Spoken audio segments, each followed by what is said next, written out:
I had him. I had him do his There we go. Yo, this talk studio thing, bro, it's ridiculous. Anyways, big up to every single one of you guys watching. Welcome back to the channel, guys. Welcome back to Omar BYT, ladies and gentlemen. And yeah, guys, welcome to another episode of True Ballers FC. And yo, listen, man, Premier League, literally, we just finished watching all the Premier League except one, obviously. My guy Mikez is gonna be coming in here neutral today. Crazy. No, I'm sure you enjoyed the games today, man. There were a lot of good games today, as far as you're concerned. But listen, we do have some new guests on the True Ballers FC. Actually, Vader is coming back soon. He's just a little bit busy, but my guy Addison, man, making his True Ballers FC debut, man. What's going on? Yeah, what up? What up? I mean, nothing much. Obviously, got my 3 points. Solidified my position a little bit better in the table. But a lot to talk about today. I think today was kind of a defining day in terms of what the end of the season might look like. So there you go. Hey, Warrior, big up, man. Yeah, man. Listen, Warrior J, man, always out here showing some love. But listen. It's crazy, Mikes. I saw Prime on your channel, but it's ironic how I don't see him, bro. Where he at? Because he said, remember what he said? We all remember, bro. We got receipts. He said that the match was gonna end Southampton 1, Chelsea 0, bro. But he's going hiding today, man. That's crazy. Yeah, where's my apology, man? Huh? He said he was going to apology. He said he was where's my apology? Oh my god! What did you say? Hold on, Alfie. We'll come to you. But what did you say, Mike? No, he said he was going to apologize to Alfie because obviously from the previous stream, Alfie said they weren't going to beat Nottingham Forest, and Prime said if you don't, I'll apologize. And I'm sure he'll join. But yeah, it's good to be here as well. Obviously, at least the intro worked this time. At least the countdown worked. Bro, for some reason, I don't know. True Ballers FC is the only show where something always has to go wrong in the beginning. Like it's like because you know why? It's because you're here, Mike, and then you need clips. I saw the clip that you just made yesterday of Prime, bro. Yeah, I'm supposed to see clips today. And obviously, if you look in the chat on the first early comments from Dave, that's related to the clips that Alfie doesn't like his new nickname, Alfred Webb. Oh my days! Yeah, I can see because I see him saying the same thing over and over and over. But listen, big up to my guy Alfield. I didn't watch the game, but yeah. You know what's crazy about that result? Yeah, that result I think encapsulates your season right now. Because you know what? You're good defensively, but no goal scorers, man. It's crazy. Hey, at least you drew. Hey, at least you drew this time. You left with something. But we go to you, Alfie, bro. Yeah, big up. Thanks for having me on every time. Happy to be here. Obviously, despite the poor performance of Arsenal, very happy to be here for the show. Yeah, when Bader is on his way, he's gonna be coming back soon. He's probably just getting have an important phone call. But yeah, I mean, where do we start, man? Should we just start with Arsenal and just get it out of the way while Vader comes back? Yeah, get the point out of the way. You want to start with Arsenal? Let's start with Arsenal, man. Nottingham Forest 0, Arsenal 0. I mean, I didn't watch the game. Thank God I didn't watch the game. I can already tell that match stunk. But what is there to say about this Arsenal team that has not been said? Why was there any creation? Was there any shots today? Was there anything? Oh, they had one. Oh, they had one shot on target. One shot on target. One shot on target. Oh, wait, they actually had a shot on target. Yo, that's actually more impressive. A singular, yeah. Wow, but I mean, let's call it out for what it is. I said you were going to lose this game. I swear I did. Remember, I think I said 2-0 to Nottingham Forest or something like that, right? Yeah. And and somehow you actually managed to draw this game. And apparently, I heard Saliba got man of the match. I think that speaks volumes. That speaks volumes about just how bad you guys were in that game. But Alfield, there's still like what? How many more games to go this season? There's 11. Still a lot of more games, bro. I mean, good Lord Almighty, Alfield. Like, it's a sort of state of affairs for my boy. I mean, you're catching strays every week now, man. Every week. But talk to me, man. Obviously, I sat down on Josh's channel and watched the game with him, and it was another lackluster performance from Arsenal. No attacking threat going forward. No looks of a solution. Players playing wherever they felt like it. There was various times where Calafiori and Marino were interchanging positions, and Calafiori was going up front, but there was no attacking output, and it was just another lackluster performance. We were lucky to come away with a draw. I actually predicted a 3-0 loss, but it is what it is. I'm just watching football for the sake of it now, counting down the days until Arteta gets that. Guys, he's in that time of the season. You know when you're just giving up and you're just watching for vibes, bro. No UCL hopes, no. Hell no. No, fair Hell enough. no. I'm seeing Arsenal fans on Twitter saying, be afraid Madrid. Well, why are they talking about Madrid? We've got to get past PSV first, and I don't even rate our chances for that. Oh, Sam, he's been like out of the title race sort of talk since like Bournemouth and Newcastle. That's because it's my first time speaking with Alfield. Nice to meet you. So I didn't know what type of Arsenal fan he was, right? So I had to throw something in the waters to see what he might say, you know? All I'm gonna say is I'm not delusional. Yeah, this one's he's clearly. Realist, man. Yeah, there you only got realist in this channel, bro. We don't do with the trolls, man. I swear to God. I mean, I say that. I hope Vader doesn't come in and start trolling somebody. Probably. we all know, man. He's called Mr. Gaslighter for a reason, bro. Big up to my guy Vader. But listen, I mean, look, come on, man. I need to actually go back and see the lineup. Did you guys watch the game?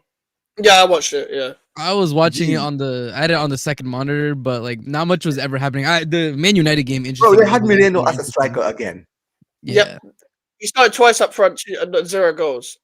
0 goals. And to be honest with you, it's not just his fault, really. Like, obviously, he's never played in the position before the Leicester game, but also no one's providing for him anyway. It's not like they set him to provide for anyone. I'll be real. But the thing is with Arteta, it's just like a whole load of mess now, where the first title race, he was attacking football, trying to rip up teams. Second year, last year, you focus on the defense. Third year is basically like last year, but on heroin. So where do we go from now? Where do we go from now when it comes to what Arsenal are? I don't even know what Arsenal are because of the lack of quality in the league. You're still the second best in the league because of individual quality. Somehow, if that team is the second best in the league, the Premier League is all time low. Like the Premier League has been bad for no, Mike, bro. All you need to do is understand that if we win our game against Leicester City and then Forest and City draw after a month and a half of being pure ass, Chelsea's back in third. Like this league is so cooked, bro. It's so bad. Up there. I don't know how Brighton are up there. Brighton have been shit. I don't know how Newcastle. It's literally Liverpool are a very good team. Arsenal is above average. And I would say Forest is consistent, and then everybody else is just in the mix, bro. That's it. Everybody else is in the mix. Yeah, and to be honest, like all the good coach sides in the Premier League are good coach for the type of player they have. Sort of thing. They're overexceeded with what they have, but their individual quality isn't good. Like Bournemouth have got some form of good individual quality, but their profile of player is still a lot from the previous managers. Iraola's just getting a good tune out of them. As you said, Forest is just consistent. They're solid base, simple attack. With Arsenal, I don't know what they are. I'll be real. You're not even coached well. It's just a case of Gabriel and Saliba, when they're on job, they'll not concede. But that's why they've drawn so many games this season. The Brightons, the Fulhams. Like, and to be honest with you, we were like, I'm not saying we were lucky on the weekend, but we put one chance away. We should have put more chances away. We're not the most clinical team in the league at all. It's only because we had Jared Bowen. If Bowen doesn't start that game, we draw 0-0 with Arsenal as well. By far. We don't, because no one's putting chances away for us. And we keep the solid base. So it's a bit like today. Like Hudson-Odoi was cooking Calafiori in the first 6 minutes. Calafiori got a yellow card in like the first 6 minutes. And then they were so desperate that they're putting a Kieran Tierney on. By the way, he's a good player, but he's leaving in 6 months. He's leaving in 6 months. He's leaving for Celtic. He's returning to Celtic in 6 months. That's where Arteta's gone to. He's not even considering playing Zinchenko in a position that he signed him at anymore. He's actually playing him in a position he was brought up to play, the midfield. he was a 10. I remember him being an attacking midfielder, like PSV or something. Yeah, he was a 10 at City. I think at City and at Shakhtar Donetsk. That's where he used to play. Yeah, he was a 10 before City, and then they signed him there, and they were like, "Fuck it, we'll play your left back." But but you could get away with playing left back there for City to a certain extent. But even then, people don't realize this. Yeah, we played Man City on one of Zinchenko's last games. It was on Noble's last home game. We targeted Zinchenko. We just let Bowen run in behind against Zinchenko, and we scored 2 goals by doing that. And then Zinchenko moved to Arsenal. He inverts a little bit, becomes an extra body in midfield. But he doesn't actually do fuck all when he does invert. He's not a great passer. He hasn't got a massive passing range. He doesn't drive with the ball. He doesn't pick up for the ball from defense well. He's not physical. He doesn't defend well in wide areas. He has no positional awareness. These are Arteta signings. No one should be making excuses for the Arsenal manager at this current moment in time, because you are 5 years in. The team should be in your image. Even if it's not in your image, you've made yourself the face of the team. So regardless, you've got no excuses. So if you really felt like this team was built in your image, you should leave. You should leave, but he doesn't have the balls to leave because he knows this is going to be the biggest job he gets. This is going to be the biggest job he gets. No team bigger than Arsenal, or even on the same size as Arsenal, even just below Arsenal, are going to take Arteta as a coach because he hasn't shown anything for him to be hired again. I mean, we say that, but there was a manager who got relegated in the Prem and is now head of Bayern Munich. So listen, we're living in weird times. Yeah, we're living in weird times. Like, but Arteta doesn't even play that weird naive play out the back football anymore for him to get that PR anymore. Like company at least got he played out from the back, but it's with Burnley. He'll do better with better players. You can't even do that. Exactly, and that's the thing, isn't it? The difference for me between company and someone like Arteta is this: company started with Burnley. I mean, he started technically with Anderlecht, right? Yeah. And then he went to Burnley. And then actually, when he was at Burnley, you could see what he was doing in the Championship. Yeah, it didn't work out in the Premier League because he didn't have the players. But you kind of looked at it and said, well, listen, maybe if he had better players, maybe we could see the best out of him. You understand what I'm saying, right? And even though I don't rate him that highly, the thing with Arteta is this, bro. Arteta is a guy who was given the keys to the kingdom. You're giving Arsenal as your first job. You understand what I'm saying, right? And you've been given 5 years and 700 million to spend. Like, bro, how do you spend 700 million and we're still sitting here talking about phases? Bro, and it looks like that, and it looks like that, bro. Your plays out of position after 700 million. It looks like that. Havertz is injured and Jesus is injured. Wait, first of all, even if Havertz and Jesus was fit, they're not strikers. You don't have a striker. They're not strikers. Jesus was better on the right wing. He's better on the right wing at City. He was like Pep always used to play right wing when they were playing false 9 because they had Jesus. They had a false 9 system because they had Gabriel Jesus, Man City. They started playing Foden there, Zinchenko there, De Bruyne there, Bernardo Silva, everyone there because they had a Jesus. Because he's not good enough up front. And they have us. We don't even know his position, and he's pushing 26, whatever. You're not a wonder kid anymore. We don't know your position. We never know your position. Yep. Julie, when you guys sold Havertz to Arsenal, how did you feel about the transfer at the time? Bro, I celebrated it. Are you kidding me? Freedom from Havertz and then freedom from Mount, bro. I could not believe that summer when we got that much money for Havertz and Mount. I couldn't believe it, bro. I don't know how this club. The only thing we do well is sell. and Arteta also has this thing where, bro, he loves to fix a player, bro. I don't know why he. Bro, you know what he's Captain Severho. That's what I call him. I'm like, yo, I can fix him. What are we, a football club or a mental health institution? Come on now. And you know what has been absolutely hilarious? Because every Chelsea fan told them, you are going to go through these phases. And they've went through every single phase. Oh, Havertz was misprofiled. He looks good up front. Oh, he's not a midfielder. He's actually supposed to play here. He plays up front, does well for a bit. We call it Marchverts. That's what we called it at Chelsea. That purple spell that he goes through. Called it Marchverts. Marchverts. Yes, I'm saying Marchverts. That's it. He went mad and then he had his purples, and they're like, "Oh, thank you, Chelsea. Thank you, Chelsea." And then you go through the next phases where you're like, "Why is he missing so many opportunities?" And then you go to the next phase where you're like, "He's actually just not good." And that's exactly what the process that they went through, and it's the same thing that happened to him at Chelsea. And I just don't. For me, the issue is I don't.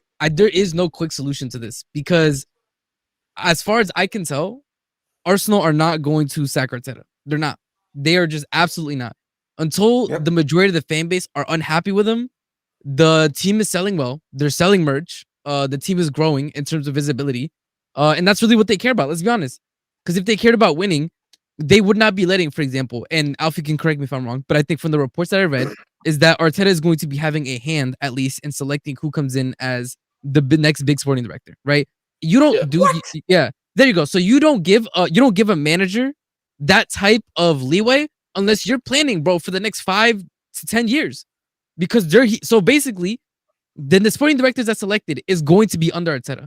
And when we speak about, Arsenal need a 9, how many more windows do we need until we realize that Arteta is not asking for a 9, has never asked for a 9? And so when you go into the windows, there is no, like, he can't go to the sporting directors or whoever's in charge of scouting and say, hey, can you give me a scouting report on a 9? And they're gonna be like, no, we haven't done any scouting because you told us you didn't want a striker. He doesn't want it. He does not want that for his team. So that's what I'm saying. As far as I can tell, there's no quick solution. The only thing that's gonna wake people up is when the transfer requests are getting handed in. Because I believe that Arsenal do have some top players in certain positions, and if they are as ambitious as we believe them to be, they're gonna need to move. Because Arteta is going to continue with not signing the correct players. The sporting director is basically going to be a yes man to Arteta, and they've given him the keys to the kingdom. Let's be honest, they gave him the keys to the kingdom, and he's delivered absolutely nothing. And we haven't gotten a single report that they're unhappy with him, that they want to change, that results need to get better, that something needs to be delivered. Nothing, absolutely nothing. They're happy because they're getting the Champions League money, they're getting the sponsorship, they're getting the deals. Bro, and we know this. Well. RSM, we know this because we've been watching Arsenal for years. Everyone here, right? Yep. Why do you think Wenger stayed for as long as he did? Think about it. The only reason Wenger left in the end is because at the end of the day, they were not getting that Champions League money for 2 seasons. Yep. And guess what? Fans had enough. Fans were not going to the stadiums anymore, right? That's why they had to get rid of Wenger. They had to force Wenger to basically resign and leave the club. But you just mentioned that RSM. Let's be honest. I've said it before. I'll say it again. Arsenal fans, you can do all the coping mechanism that you want, but I've already said it. Saliba will join Real Madrid whether you like it or not. I don't want it to happen, but it's gonna happen. You want to know why? Because the guy is a top-class defender, and if a team like Madrid come calling, bro, you don't think about it. What is it? What is in Arsenal right now that is so appealing for him to stick around? Sometimes you gotta think about these things, right? He has an opportunity to go to Real Madrid and play with his French teammates and win trophies, challenge for Champions League, challenge for La Liga, challenge for every trophy every single season for the rest of his career, right? Or stay at Arsenal and keep trusting the process. Phase 1, phase 2, bro. Omar, I just saw a quote from Nuno, the Nottingham Forest manager. He said, we didn't revert to our back 5 formation because Arsenal didn't have a striker. Need I say more? Need I say more? And that is one of the things that pisses me off about Mikel Arteta's style of playing, his idea as a tactician, is because he's so set in his ways. Think about it. If you've realised that your tactics are no longer working, what do? You change things up. You try something new. But he's so insistent on trying to put crosses into the box and win set pieces. But teams have already figured this out. That's why it's not working. That's why we've not scored a set piece since Man United came to the Emirates in the league. That's it's a joke. And you're looking at this. Godfrey saying the Arsenal fans are basically forcing Arteta to buy a 9 next season. If he doesn't, when the top gunners are going to start to turn. Bro, you know what it is, right? I've said it before. The fact that you guys are talking about next season, let me explain something to you. Like, RSM supports Chelsea, I support Barcelona. We don't do phases. Even right now, when you look at what is going on at Chelsea right now with Maresca, do you guys think this is going to be sustainable till next season? Do you think he can continue doing this next season? Nah. If he continues next season, he's getting sacked. And that's the thing. It's like, because the fans, everybody's like, why did Poch get sacked? Because he didn't achieve what we wanted to achieve. We believe that at that point in time, it was top 4. The squad was top 4 worthy. He failed that multiple times during the season. He got us to a final, and then against kids decided to play for pens. We don't do that. We don't play for pens, bro. Liverpool had kids on the field. He got sacked. Justifiably so, in my opinion. Bro. That's what I'm saying. And we were at one point second in the league. We have fallen to 6th now with the opportunity to go 3rd, and we still protest. And I agree. Like, I don't think that the way that we are being run is going to be successful. And a lot of our fan base have not had the wool pulled over our eyes. But I can't say the same for a lot of Arsenal fans. Like I was watching right before the show started, I was watching the Terrace, and obviously people were saying like Liverpool kind of has wrapped up the league at this point. The first thing Igal said, Liverpool got lucky. Come on, like Are you taking the piss? no, you can go back and check it. He said Liverpool got lucky with What's the this Man City smoking? injuries, with the and Arsenal had injuries and decisions, and that's the first thing he said is that they got lucky. And so at that point, like if you are looking at Liverpool, who got good players in that just needed to get in a good coach, right? Slot knows when to play offensive, knows when to drop back and defend the game, which Klopp wasn't doing. That's all they need. They need that missing piece. They filled it in. Boom. Guess what? They're winning the league. So for you to say that that's lucky and you can't tell that that's premeditated, that's called running a successful club, that you look at the players you had, you got the coach that you needed. Like if you're saying that that's luck, then that's what I'm saying. A lot of Arsenal fans have had the wool pull over their eyes, man. They're believing the PR. They think the process is going to happen. He thinks that they're well positioned to challenge for the next 4 or 5 years. Bro, these players are going to leave. Like I don't know what to say. Like the first thing out of his mouth was Liverpool are lucky. I don't know what to say, man. I say otherwise. You know what it is, yeah. Listen. I don't really. Me and the guy, like I don't have an issue with the guy. You understand what I'm saying, right? But here's the thing. I'm gonna say this now, bro. It's sometimes when I'm listening to some of these guys speak, right? Because I like to give people the benefit of the doubt, but Arsenal fans some of these Arsenal fans are so predictable. They are so predictable. You already know what they're gonna say before they even say it. This top bonus, you already know. What is it? He said the clip came out today from No Context Fan TV that Egal said that Arsenal were going to take over next season because Liverpool were going to drop off and they can't continue it. This is what I don't take him seriously. I get the feeling that a lot of these Arsenal fans care more about Mikel Arteta than they actually do the club. Oh yeah, that's the way it seems to me. They like the idea of it working rather than it actually working, I think. You know, it's funny because I was doing my watch along today of the Madrid Sociedad game, right? How did that go? I sat there and I said, you know what I've realized ever since I've really become a YouTuber? I'm sure you all have realized it too. There are people out here who come into this platform just to speak their mind and actually say what they think. And then there are those who are here who know how to say things that will get them clicks. I swear to God, some of these people, they don't care about being authentic.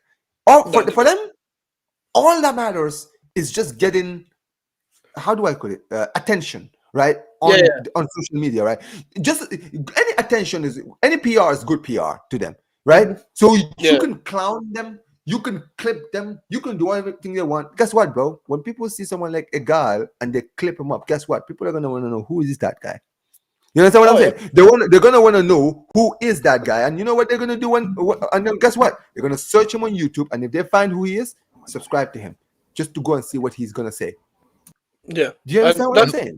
Do you know what? Do you know what makes me even more worried about that, Omar? Is that people have said, I've seen people say before, I've spoken to him off camera, he thinks the exact same thing off camera. That's even more worrying. I'd rather you just say you're doing it for views at that point.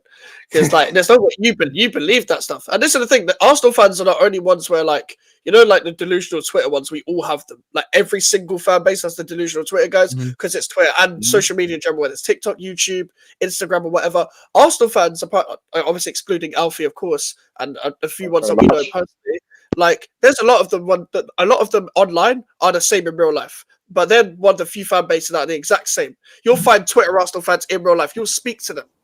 And it sounds like you're speaking to a Gabriel AVI. That's what it will sound like. Legitimately. Oh my days. Anyway, yo, big up to my guy Vader, man. Big up to Vader, man. Finally making your debut on Omar PYT and on True Ball SFC, man. Big up. Hey, no, much appreciated. I was having technical difficulties for some reason. I was like, why isn't it going through my headphones? Why was my mic not linked up? All's cool now. Top studio sometimes is very slow. Like, sometimes you have to fix it yourself. So it was a little messed up. But listen, I'm honored. I'm amongst some very heavy hitters. Some guys that don't hold any punches. Some guys that tend to maybe throw punches a little too early. But you know what? I respect it all the time. Yo, appreciate for being on the show. Listen, make sure you guys go subscribe to Video Gaming, guys. City fan, guys. listen, sometimes he be doing sometimes the gaslighting, but listen, man, we rate his channel, man. Like, listen, Vero, we know, man. Sometimes you do it, but hey, it's all love, man. Listen, make sure you guys go subscribe to Vero Games, guys. Make sure you guys go subscribe to his channel. He does a lot of City content. One of the best City fans out there, up and coming, guys. But listen, man, finally honored to finally have you on the channel. Obviously, we're gonna talk about City next, but listen. Nottingham Forest against Arsenal. You just heard us talking about Arsenal. Yeah. Some of the fan bases. You know, some of them are talking about next season. Apparently, they're gonna dominate next season. Apparently, I mean, talk to me, man, from the outside, man. Being a City fan and being the guy who, apparently they were challenging and they were saying that, listen, when you guys fall off, they will take over. I wonder, let's see, man. What apparently the excuses have already been written. This season's a write-off because of injuries and all of that. Because nobody suffered injuries this season, obviously. Yeah. I mean, listen, Vader, talk to me, man. Okay. You know what? Here's the problem. Here's the problem. There's such loud fans, like Arsenal fans. This is the thing. They are loud fans, and I got no problem with you being loud, but be loud after you've done it. Be loud when you're like, yo, we got the trophies. You see my armpit hair all day long. You know what I've done. But they're talking, they're barking before they've even done anything. And this is the issue. This is the issue with Arsenal fans. And they got to spin it. They got to spin it and now reflect on next season, because the majors that they said they're all going after, the things that they said they're going to accomplish, is now dead. There's no chance. There's absolutely no chance of them winning this league. They've never shown to be mentality monsters, to chase anyone down, and that's what would be required. But not only just chasing them down, having Liverpool have a tremendous, epic, monumental, not the slippy G. We're talking about almighty stinker of a. It'd have to be a monstrous one. It'd have to be something never seen before, not a little one like they've done previously. So there's absolutely no chance of that happening. Arsenal got to look to next season. Next season's also funny because that means that they're giving themselves no hope with Champions League. And honestly, with the Saka coming back from injury, with a poor form Martinelli, Trossard, Kai Havertz, all that stuff, there's absolutely no chance of them doing it. So I agree. Yeah, and that's just being real. So they should be looking at next season. They should be looking at next season with potential signings, and that's the hope that kind of kills you. But as an Arsenal fan, that's what they should be doing. I think it's just hilarious because they're gonna still bark loud. There's gonna be no bite, right? But they're still gonna bark loud. They're still gonna talk about we're the ones challenging next year. They're still gonna throw out and do the lazy agendas. Unlike CIA, they're not gonna have intelligent agendas like I have over my channel, but they're gonna have the lazy agendas. Make sure you guys go on. Yo, bless CIA, up. Please guys. make sure tune in and check it out. But they're gonna be talking about, Liverpool aren't gonna have so and so players left. Oh, look, City, they're probably not gonna manage well and get the next group. Oh, look at Chelsea. Oh, they're not gonna be in the mix next. They're gonna do all that projection to prop themselves up, and they're gonna be right here again. Because the thing is, I don't have confidence, and I'm surprised Arsenal fans do, that their club are going to do the best in all those areas when they have the Chelseas, they have the Cities, they have the Liverpools, and that are going to be in that mix. No disrespect to Spurs, no disrespect to United. You guys are a couple seasons from actually being of impact next year, in my opinion. So, listen, this season I'm playing for something. This season RSM's playing for something. Y'all are playing for something. Arsenal, they got to be like, you know what? Next year, you'll see us next year. Bro, I'm prepared to go to war with my own fan base, man. Yeah, but you know what it is, Vader, right? Yeah, and you know what it is, Vader, right? And this is to everyone, right? But my biggest thing with Arsenal fans is, just like Vader just mentioned, right? They're so loud for basically doing nothing. This is why it's easy to troll them. This is why it's easy to make fun. This is why they're always the butt of the jokes. You understand what I'm saying? It's easy to be the butt of the jokes because you know what it is? With City can say, well, bro, we've won the last 4 league titles. I can still come out here and still show you. Like at the end of the day, if Vader comes out and starts showing, bro, of course he can. I've won the last 4 league titles. What are you guys talking about? I've been dominating this league for the last 7 years. Yeah, no one's done 4 in a row. No one. If imagine Arsenal did 4 in a row, you wouldn't see me on the internet again, bro. Bro, I would have to retire from internet just from. Bro, I would not be able to be in the same platform with these people, bro. They would. Now You Yeah. couldn't, bro. You couldn't, Vader. Like you would just there would be no road to 1K subscribers. There'll be roads to get out the country, bro. Like Yeah. that's all it is. Honestly, we would have right now, I'm in a position where I'm going to war with the Arsenal fan base. I'm going calling out people name by name, saying put the crack pipe down. Because I've had enough of it. I've had enough of their bullshit. They need to wake up and realise that we're not the club that we claim to be. We're not this and you know big what it is, fish. and you know what it is, Alfield, right? Just to the people in here who are not Arsenal fans, the reason why it's easy for us to throw you all is because you all make it so easy for us. We just sit there and we just listen, and we just know you guys are gonna make a fool out of yourselves by the things you say. You understand what I'm saying, right? You think about it. You support a big club, and people out here support a big club. Right? City is a big club. Chelsea is a big club, right? Even West Ham, whatever you think of them, bro, they're not gonna go 5 years with the same thing over and over, bro. That's true. Eventually, they're gonna like, bro. They got sick of Moyes after Moyes won them a trophy. Think about it. They sacked Moyes after Moyes won them a European trophy, right? And then you for 5 years with 700. Like, think about this, Vader. How much in the last 5 years? How much has City spent in money compared to Arsenal? You know what? That's the funny thing is, no one spent more than Arteta since Arteta's been manager. I mean, we got to exclude what Chelsea, because Chelsea they had their manager kicked out, right? It's all different. But with regards to manager coming on, the last years, like since Arteta has been manager, every club since have not spent as much as him, and this is where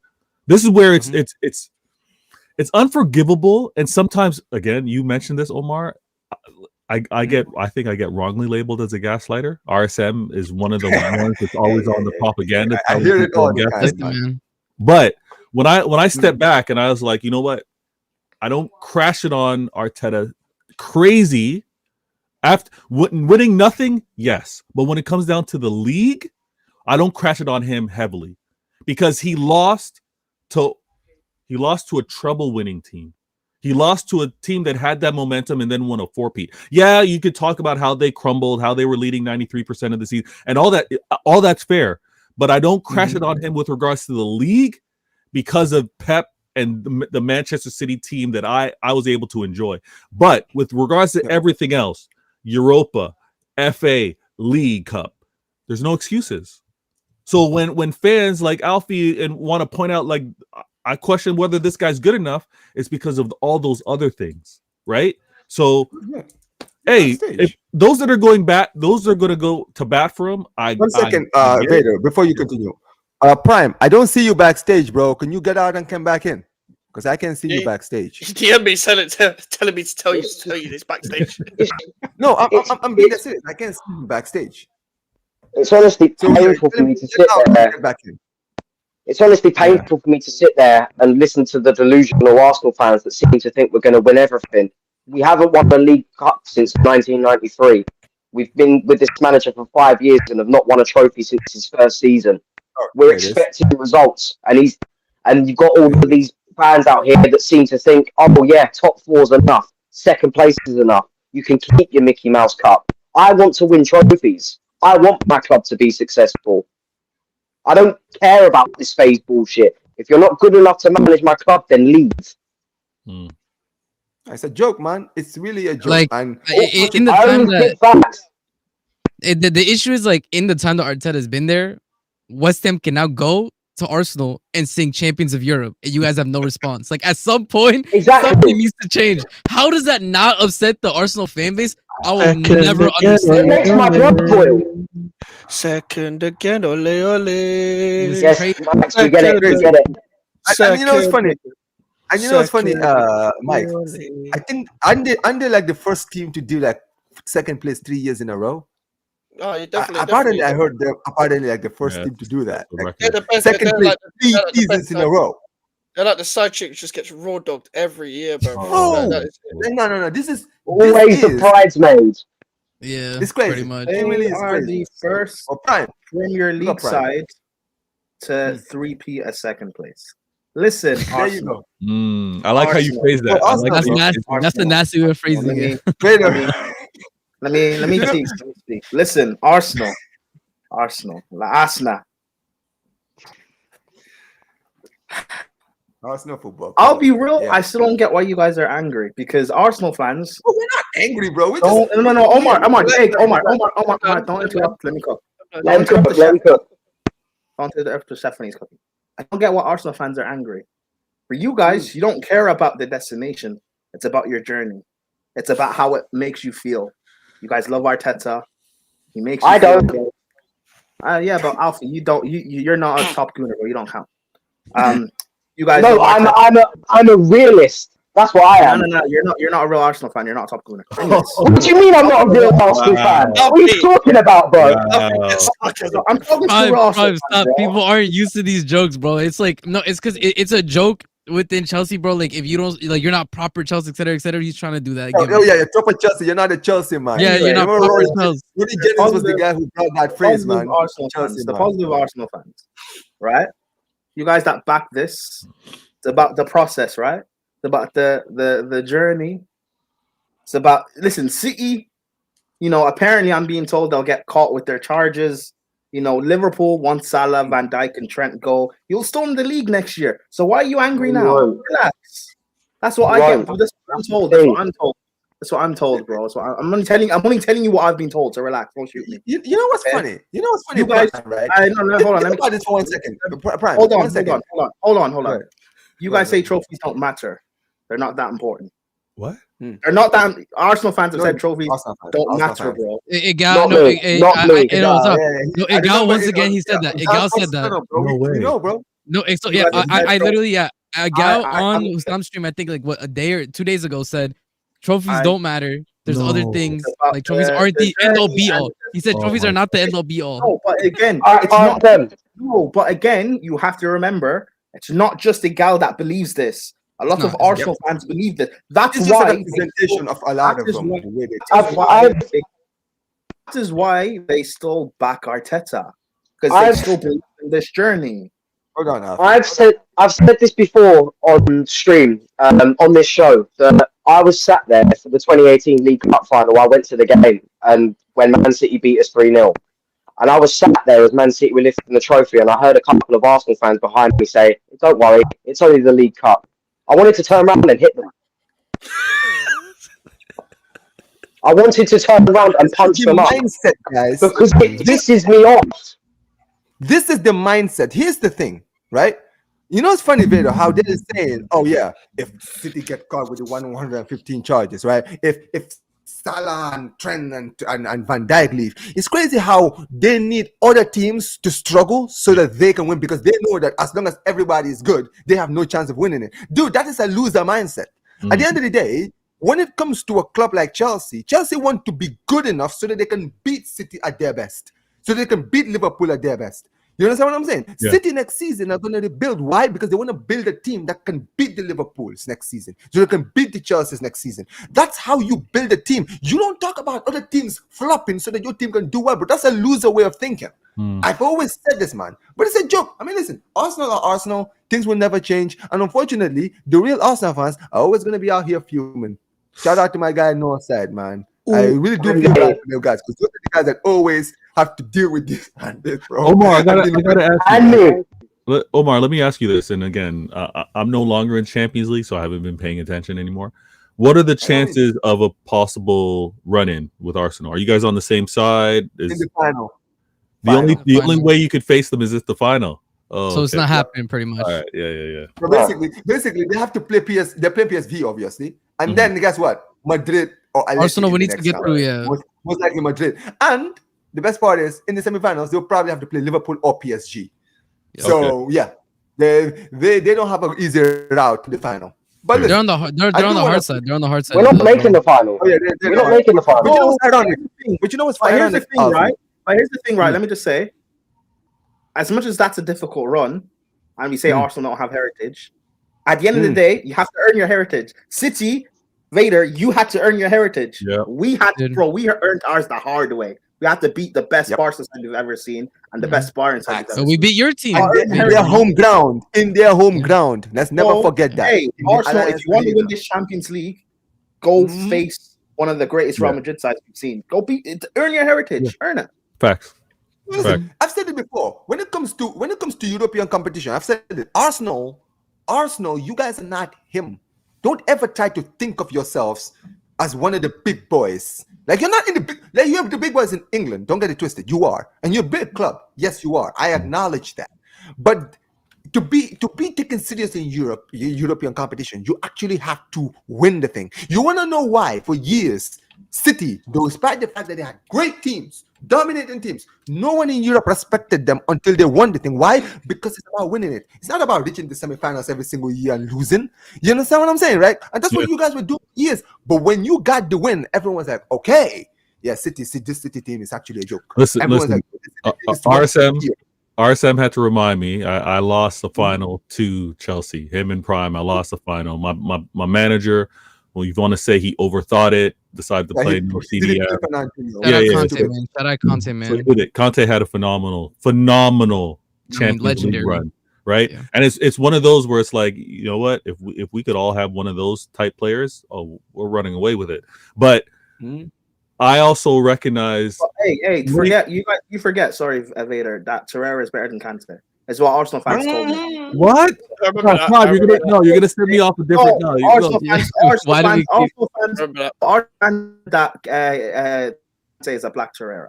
So. By the way, did you guys see that post? Oh, I don't know. Was it ESPN that was like, what do you prefer? Was it like Prime, Ozil, or Odegaard?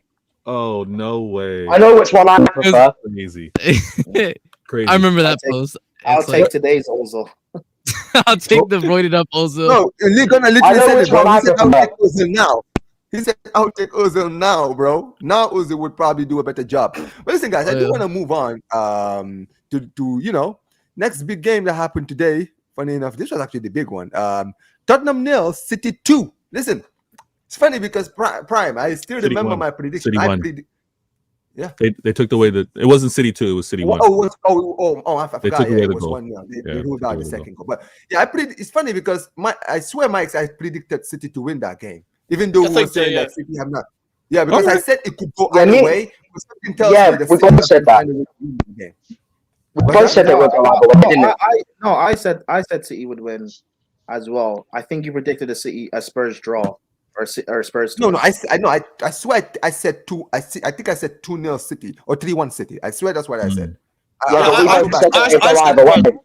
I said Spurs would win. Like, I agree. I thought it was gonna be a draw. I thought it was gonna be a draw, to be honest. Yeah. I said 3-0 City because I just looked at Spurs like they're just gonna collapse. As a City expert here on the panel, I predicted a 3-1, and listen. I predicted a 3-1. We were able to keep a clean sheet, thank goodness, because that would have meant a draw with regards to this game.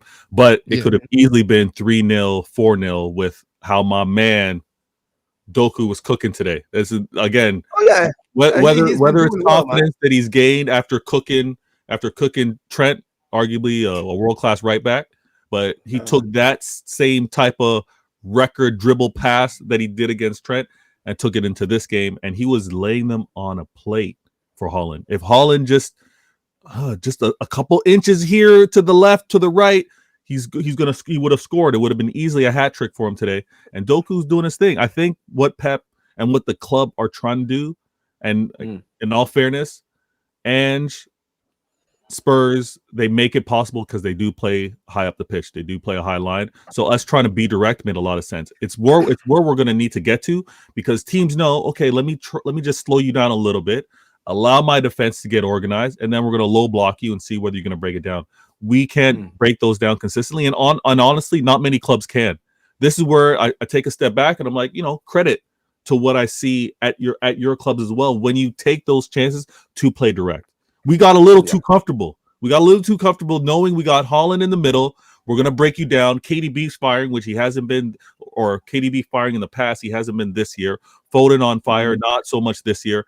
To just be confident, we'll break you down. But when we can't, we need to be direct. And we were able to do that. We saw that against Newcastle. It's where we're going to have to evolve to. I'm so comfortable. And you guys can say, ooh, low standards. Oh, look at mighty City. Look at what you guys are at right now. I have no shame in saying this is a top 4 race for me. I have no problem looking at the standing. After winning 4 league titles, man. 4 league titles. What are you talking about? Yeah, but it's not so much like the whole break thing, but I know how important it is, and it's not a trophy for me, but I know how important it is for my club to be able to spend to remain in top 4, to have Champions League. And the rebuild that's needed, in all honesty, is going to be, I think, at least 4 players, at least.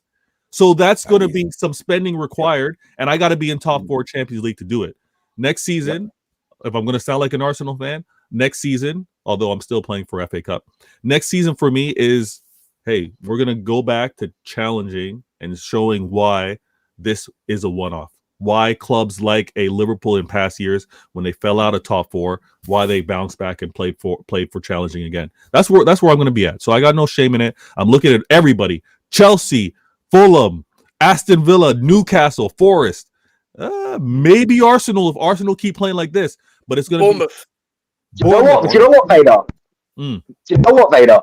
If it's what needs to happen for my fan base to realize that my manager is not good enough, I hope you take our top 4 spot at the end of the season. Yo, that would have the fan base. That would for the fan base. The fan base would be like, you know what? Arteta let this poor City that were 1-12, 1-13, then pass him to pimp him to the league or pimp him to second place. I think the fan base would turn and be like, yeah, he's got to go. And if that's what needs to be done, then take our top 4 spot, because I'm sick of it. Then you would have to stay up. Oh, for fuck's sake, man. But you know what's funny, Vader? We said this on Football Mania. I said this to you, I think, where I said sometimes when you are comfortably winning, you start to be, when you're winning all the time, you become comfortable. You understand what I'm saying, right? You just think, man, we're just so good, man. It doesn't really matter. No need to change. Everything is all good. Everything is rosy. Sometimes you need a fall off like this to kind of show you that, okay, you guys have been slacking off for years. Yeah. And this is the thing. A lot of City, I'm sure you've noticed it. I've definitely noticed it before the season. I was saying, listen, you guys are keeping Bernardo Silva longer than you need to. You guys haven't looked for a replacement for De Bruyne because De Bruyne will fall off very soon, right? You're bringing back Gundogan. You don't need to, bro. He wasn't good enough for us. Why would you bring him back? You understand what I'm saying, right? Not going out there to replace Mahrez, right? Buying players like Doku, who maybe have potential to be great. Stop it. No, but Vader, let me make my point here. All right, go ahead. Jeremy Doku was a player with potential. Let's be real. Yeah. He wasn't fired on all fronts. Big up to Sunshine for the raid. Big up to Sunshine every single time. Saying Hala Madrid, you absolute fraud. Look at her, man. Yeah, whatever, man, whatever. But big up to Sunshine for the raid, man, every single time. But Vader, you get my point, right? Mm-hmm. Yeah. You guys were doing well, right, for the last few years, and even though you probably noticed and said, well, maybe, you know, we might need to replace these guys eventually, but still we're doing good. This season, you've fallen off a cliff. You understand what I'm saying? You've fallen off a cliff, and now you're like, okay, we fell off a cliff. It definitely wasn't expected. It was definitely highlighted or magnified because of, again, RSM, take it easy, relax. It's not an excuse. But when you lose a Ballon d'Or player, your club's gonna fall. Like you can have as many plans, you can have a backup player, but when you do lose that quality, you're gonna take a hit. And we took that hit with additional injuries as well. But I think the club are going to be ruthless, like they were when Pep first joined, because when Pep first joined, there was an influx of investment and players to suit his style. Pep said it, and he keeps dropping it large up. Pep keeps hinting in the press conferences about where football is going, what he's observing with how teams are playing. He's not, I know for a fact, he is not going to go out a loser. If it happens to be the next 2 years, which he signed a contract extension, if he happens to not win in the next 2 years, let's say he finishes second, finishes third, he's going to extend again. He's not going to listen. For how he's been, for how like meticulous, for how like obsessed he's been with football, he's not going to go out a loser. So it's going to be one of those where I think they're going to make sure, hey, Pep, what do you need? What kind of style of football you're going to go at? And we're going to invest like we haven't done, like you mentioned, like we haven't done after winning the treble. And unfortunately, it's been an era that many great clubs have done. Like you look at the Chelseas, you look at the United, you look at the Barças, you know, like everyone for whatever reason, as I don't know if it's ego. I don't know if it's like assessment, but when you have that success, everyone tends to be like, you know what? We missed it. We didn't invest like we should have. And everyone has a drop off. It's our time, but I'm confident that the club will get back to it. I do want to say, and so sorry for it to be like a short cameo. You're good, man. But listen, bless up whenever I can. Send me out that link. I'm happy to talk. True Ballers FC is usually every Wednesday and Thursdays. I'll send you the link on RSM too, because I do like having people, Premier League people. This is basically a Premier League show every week, and we don't really have a city representative. That's why I was like, listen, man, I gotta have a city representative, because everyone is like, yo, you never bring city representation in here. So I'm like, let me talk to my guy Vader, man. Maybe. I'm with it. And listen, man, thanks for popping up, man. Appreciate it. I'll make sure I give you a follow there, and I'll make sure I subscribe to your channel as well. I'm gonna do the same, guys. Thank you so much. Take care, man. Take care. Good up. Nice meeting you. Listen, well, yeah, big up to my guy Vader every single time. City. I do gotta say, by the way, just speaking on the game as well, it is hilarious, by the way, that Spurs lost, because now next week, if Spurs lose or draw, United lose or draw, Everton win against Wolves, and Everton passes both Spurs and United in the table. Bro, imagine, we live in. You know what's crazy? You know what's so insane? Everton are the most informed team in the Prem, bro. Because they got Moise back, man. Aside Liverpool, yeah. Mike, stop being a hater. Stop being a hater. I didn't fucking say anything, man. Shut up. You didn't say anything. You didn't need to say anything, bro. Your face said it all, man. David Moyes, bro. David Moyes, blue arm. Shut the fuck up, man. Beat up. We are not shutting the hell up. Hell no. Bro, shut up, man. Simeone's on your case, bro. Hey, bro, I watched the highlight. Don't focus on me, bro. Hey, why is he We're talking about West Ham. We're talking about David Moyes here. You hear me, right? Moyes ball, baby. Omar, everyone's acting like they've never seen a new manager bounce before, but it's all right. Omar, I watched that Barcelona game last night. That was crazy. 4-4. Are you kidding me? Bro, listen, man. I wasn't even surprised, bro. When it was 4-2, you think I wasn't calling anybody, bro? People are expecting me to just start losing my head. I'm like, bro, let me tell you. No. When I saw the Lewandowski miss, I already knew what was in store. I'm gonna be so honest. The thing is, like, when you watch a team often enough, you get a feeling. You know how the game. What happened with Madrid and Sociedad? They won 1-0. 1-0. Who scored? Sociedad really disappointed me. Endrick. It was Endrick. Bobby Charlton, yeah? Fair enough. Bobby. Yeah, that's about is absolute. Bro, that guy is finished, man. But listen, Kubo played well. No, he was good in that. I've rated Kubo for time. Yeah, I've said before we should have signed Kubo, but our board has no common sense. I think he's the only one in this casting space that has any common sense. He was the one Mike can back me up on this. He was the one that fucking did that twerking celebration at Wait, but why would you need him when you got him, bro? Don't worry about it. Don't piss me off, man. You're about to see the best of me. We're still waiting, bro. This guy is finished. We're still waiting. Oh God, man. Nah, man, you're about to see the best. I still can't believe that was a deadline day signing, bro. We're still waiting, bro. This guy is shit. That time. Are we still waiting, guys? We're still waiting. You don't know how much I celebrated, man. It was prime time, man. I can't believe he signed. And there's just something about Chelsea players that go to Arsenal, bro, that is never just not gonna be funny to me. I can't lie. No, bro. We love to get up your scratch for some reason, man. I don't get it. For real. Hey, listen, man. You're doing recycling, man. Recycling bin, bro. It is what it is. I've had enough of it, man. I don't want to be a mental health institution. I want to be a football club that wins trophies, man. Rehabilitation center, bro. I'm sick of being the bridesmaid. I want to be the bride for once, for God's sake. Arsenal, when it comes to like Chelsea signing, Arsenal are like the second man in that body blue line. I can't lie. Yeah, bro. That's what I'm saying, bro. Recycling bin, bro. Like rehabilitation FC, bro. Your career. I'm sick of it, man. Hey, Alfie, you're saying you're sick, but this summer, be prepared, man. What do you mean this summer? Who do you guys have who you don't want? Arsenal need a goalkeeper. Unless I get the notification. Unless I get the notification that Arteta is moved away from the club, I've got nothing to be excited about for the next season. I heard. Hey, Hey, listen, man. Listen, man. They need a keeper. We got one, bro. I want to stay in I don't want Sanchez either. Alfield, hold on. Let's stay with City, guys. RSM, what did you saw this Spurs City game? What did you think of the game, bro? I mean, I think it's I think City with the new signings looks just so much better going forward. Like obviously I didn't get to say it's a Vader, but I don't buy the fact that like you lost your central defensive midfielder no matter how good they are, and your attack just forgot how to score goals. Like we don't forget like that bad run wasn't just the fact that the defense was coughing up goals. It was also the fact that they couldn't score anything. They looked absolutely dead going forward. So the offensive signings have given them an avenue to win games. Because as you can see in the City games, even in the games that they do win, they can still be got at. Their defense is not as airtight as it used to be when they were winning the leagues, when they were, top of the world. You can get at their defense, man. There's holes in it. They're Akanji is not looking as great. Stones always injured. Like, bro, their defense has been makeshift for a long time now.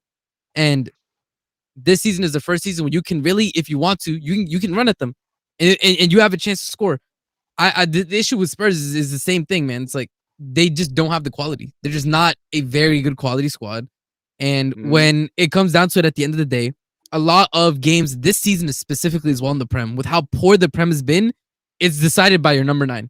Tell me I'm wrong. How many games has Isak called game?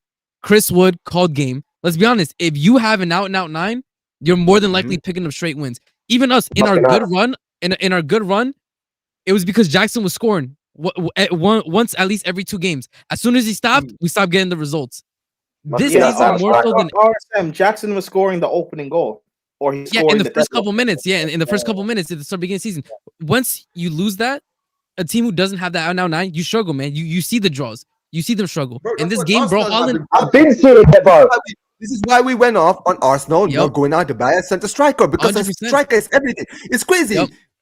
I remember I was on Northside stream, and listen, we're not going to make this about Arsenal. I'm going to go back to topic, but Northside was doing his show yesterday or the day before, right? Where he was, you saw the fans, right? The fans that he had on his stream.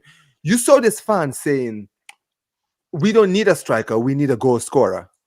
And oh my God, man! And in my head, come on, man. I'm like. Bro, do you know what a striker is? But hold up, wait. You guys got to know about the coke. Omar, you got to realize there's a big cocaine culture in the London stadiums, like in England. Bro, it has to be, bro. It has to be because. But you know what it is? There, right? I'm like, I know. I've been a football fan for almost 20 years, right?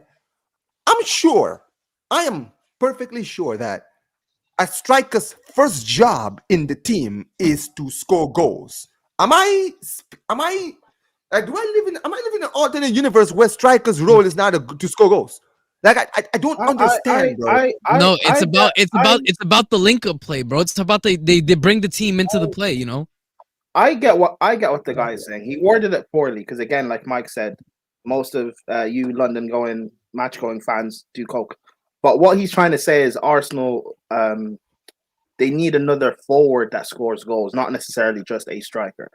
Which, again, I understand that, and that's why last summer I was saying that Arsenal fans. But Alfie, you have to remember that Arsenal are not blessed with like a lot of money. You can only spend it on certain areas, so you might as well spend how are we not blessed with a lot of money when we're releasing merch left, right, and centre? Merch FC, they're calling it. Okay, you're not blessed with a lot of money that you're willing to actually spend. Yes, yeah. Or at least spend correctly. Now, yeah. So that's why I said last summer that you guys don't need Calafiori. Why not just use that money, maybe even use the Moreno money and go sign a quality left winger?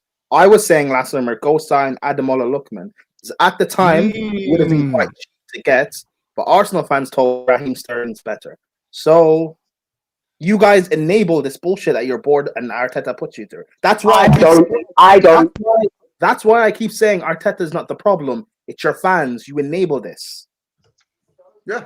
But listen, I do want to go back to the reason why I brought that up is because I feel like this game was just decided by Holland. That's it. He scored. He was in the right place at the right time to pretty much just tap it in, and that's what you want from your 9. We're not asking you to do anything extraordinary. They had the one solid chance. Boom, it went in 1-0. That's it. You can say whatever else you want about the game. You can ever say whatever you. And this is what everybody said about Haaland, right? He's a goal scorer. You can say whatever else you want about, if he's not getting chances, he doesn't do anything. But when you have a team around him, he wins games. It's that simple. And they won this game off the Haaland thing. And you know who Spurs had up front? A teenager. Tell. Like I don't know. Like I don't know how much more evidence people need, especially this season. I'm saying this season, having that 9 is the difference between winning and losing. It's that simple. It really is just that simple. And this is why I commend City for tying down Haaland in the extension of his contract for so many more years. Because you need a 9 like that, bro. Exactly. So they don't have to worry about that in the market. That's what I'm saying. Now all they have to worry about in the market, right, is getting the replacements, getting in a top-class goalkeeper.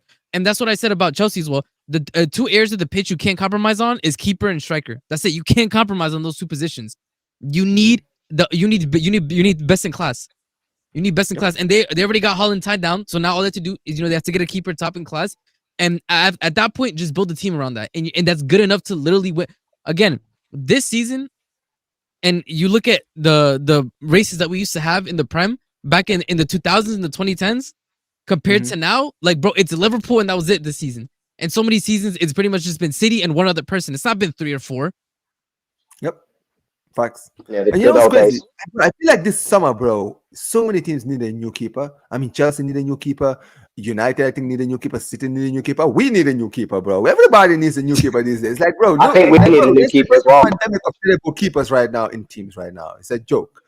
But wait. Arsenal need a new goalkeeper. So you don't have faith in. So you don't have faith in cooking with Raya. No, I don't. No, I don't. Bro, what these songs, right? I don't know who makes these songs, but that guy, seriously, man, they need to find who. You've not heard of Cooking with Raya? Look it up on TikTok. No. There's wait. I think I've heard I've heard of the one that you're talking about. Of course you have. Yo, chill, man. Chill. This guy. Oh, don't do that. Don't do that. You're absolute fraud. This guy is trying to catch me out here. No, don't do that. You cut yourself out. No, I didn't cut myself out, bro. Just because I heard it was a need that I'm going out looking for it. Sometimes you don't have to, bro. It's the internet, bro. Sometimes you're just in internet, just chilling, and then you just happen to stumble into things, bro. And that was me. I think you'll get that. I think you'll get that on Max's show. I own up to everything, bro. If I'm doing something, bro, listen, I'll let you know. But listen, if I don't own up to it, then that's not me. But listen, I said on Mike's show that I would sign Destiny or Doggy, and the chat ran away with it. Yeah, let's not go there. Let's not go there. Yeah. Let's not go there. okay. But listen, before we do move on to Chelsea, I do want to talk about this. What do you guys thoughts of Marmoush so far since he's been at the club?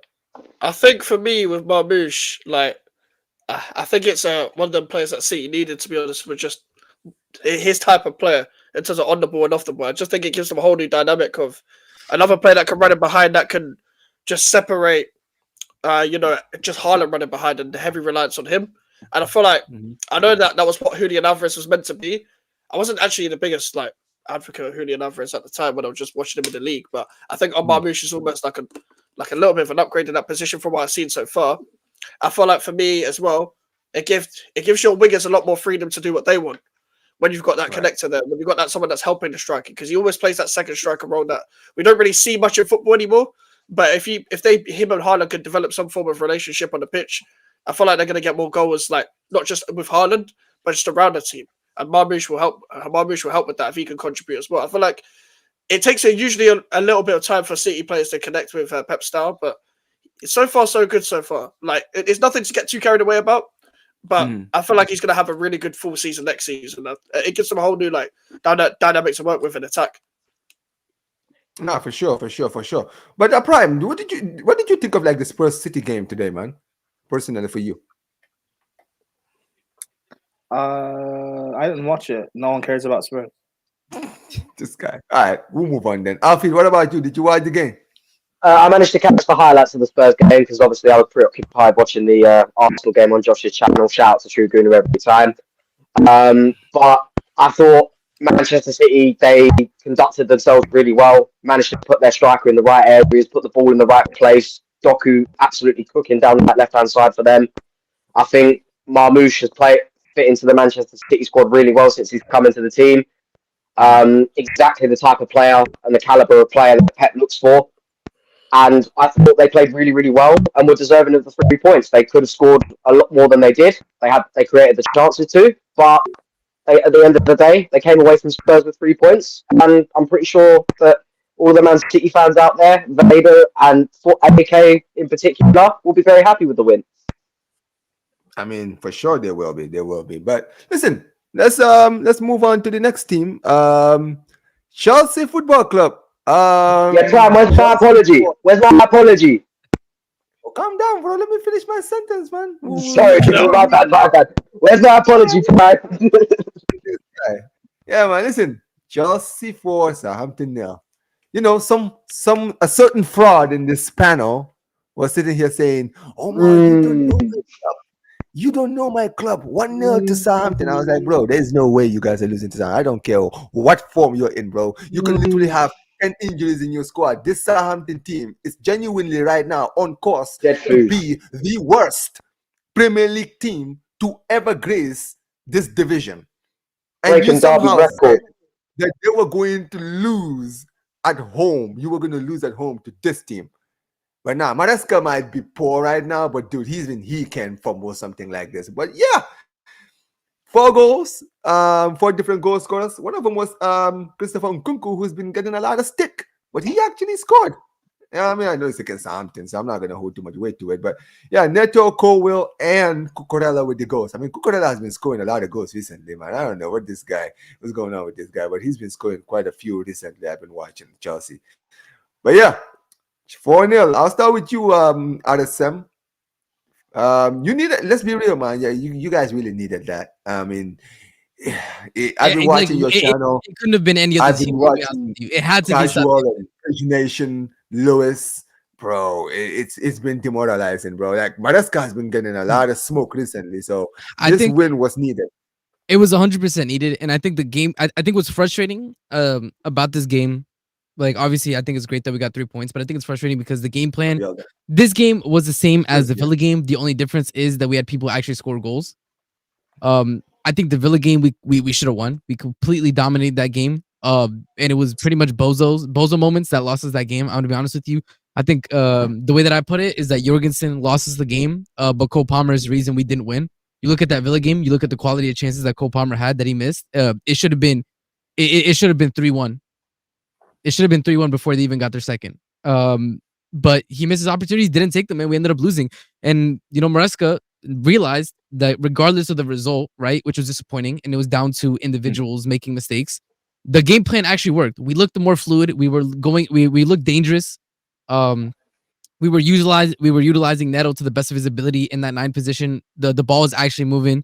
And he did the same game plan against Southampton, 4-0. I think and I said this, and I think other people as well said this, if we take the Villa performance, right, taking away the individual errors, that will win us more games than it's going to lose us going forward. Right now, with the fact that we literally have no out and out 9. Again, I can't gas it too much. Like you said, it's Southampton, like probably going to be the worst team to ever go into the Premier League. So I can't gas it too much. But we got the 3 points. And like I said, these 3 points put us in a position to where next week, if City and Forest get a draw and we win our game, we go into 3rd. That's all you need. By the way, that's all you need to know about the quality of this league. No, yeah. The league is like that's all you need to know about where the league is currently at. That we have been this bad. You've seen a meltdown. You've seen a protest. In the next game. I did. I saw the protest. Yeah, I did. Yeah, next game week, if we win, we go back to 3rd. Like, oh man. But again, I don't have any issues this game. I think the defense, like, maybe could have been a bit better at times, but I already said from the beginning of the season, like I already knew that the defense was going to be an issue throughout the entire season. The good thing is that, hopefully the attackers, are able to find form. It seems like Neto is thriving in this role as a 9 where he's able to drift to the right, drift to the left, find whatever pocket of space he needs to be in. Basically, to be the free role in the false, exactly. Like and 9. Okay. And it helps out as well because it basically means that Nkunku feels like he's playing with the second striker. And that's what he's really good in that second striker role. So it feels like we're playing with 2 strikers almost a bit. And I mean, I'm fine. A good performance, good overall. I'm happy that we kept a clean sheet. I think it's great that we got the win. I just really need this to be, them to build on this momentum. I'm not gonna lie. Like Just a quick word. I think Enzo has been showing out this season. I think Enzo has silenced a lot. Oh yeah, of people. Enzo. I was about to talk He about has him been. because Yeah, he's been him class. in the Aston Villa game, RSM. I was Yes. watching the game. Actually, funny enough, I was watching your stream as well.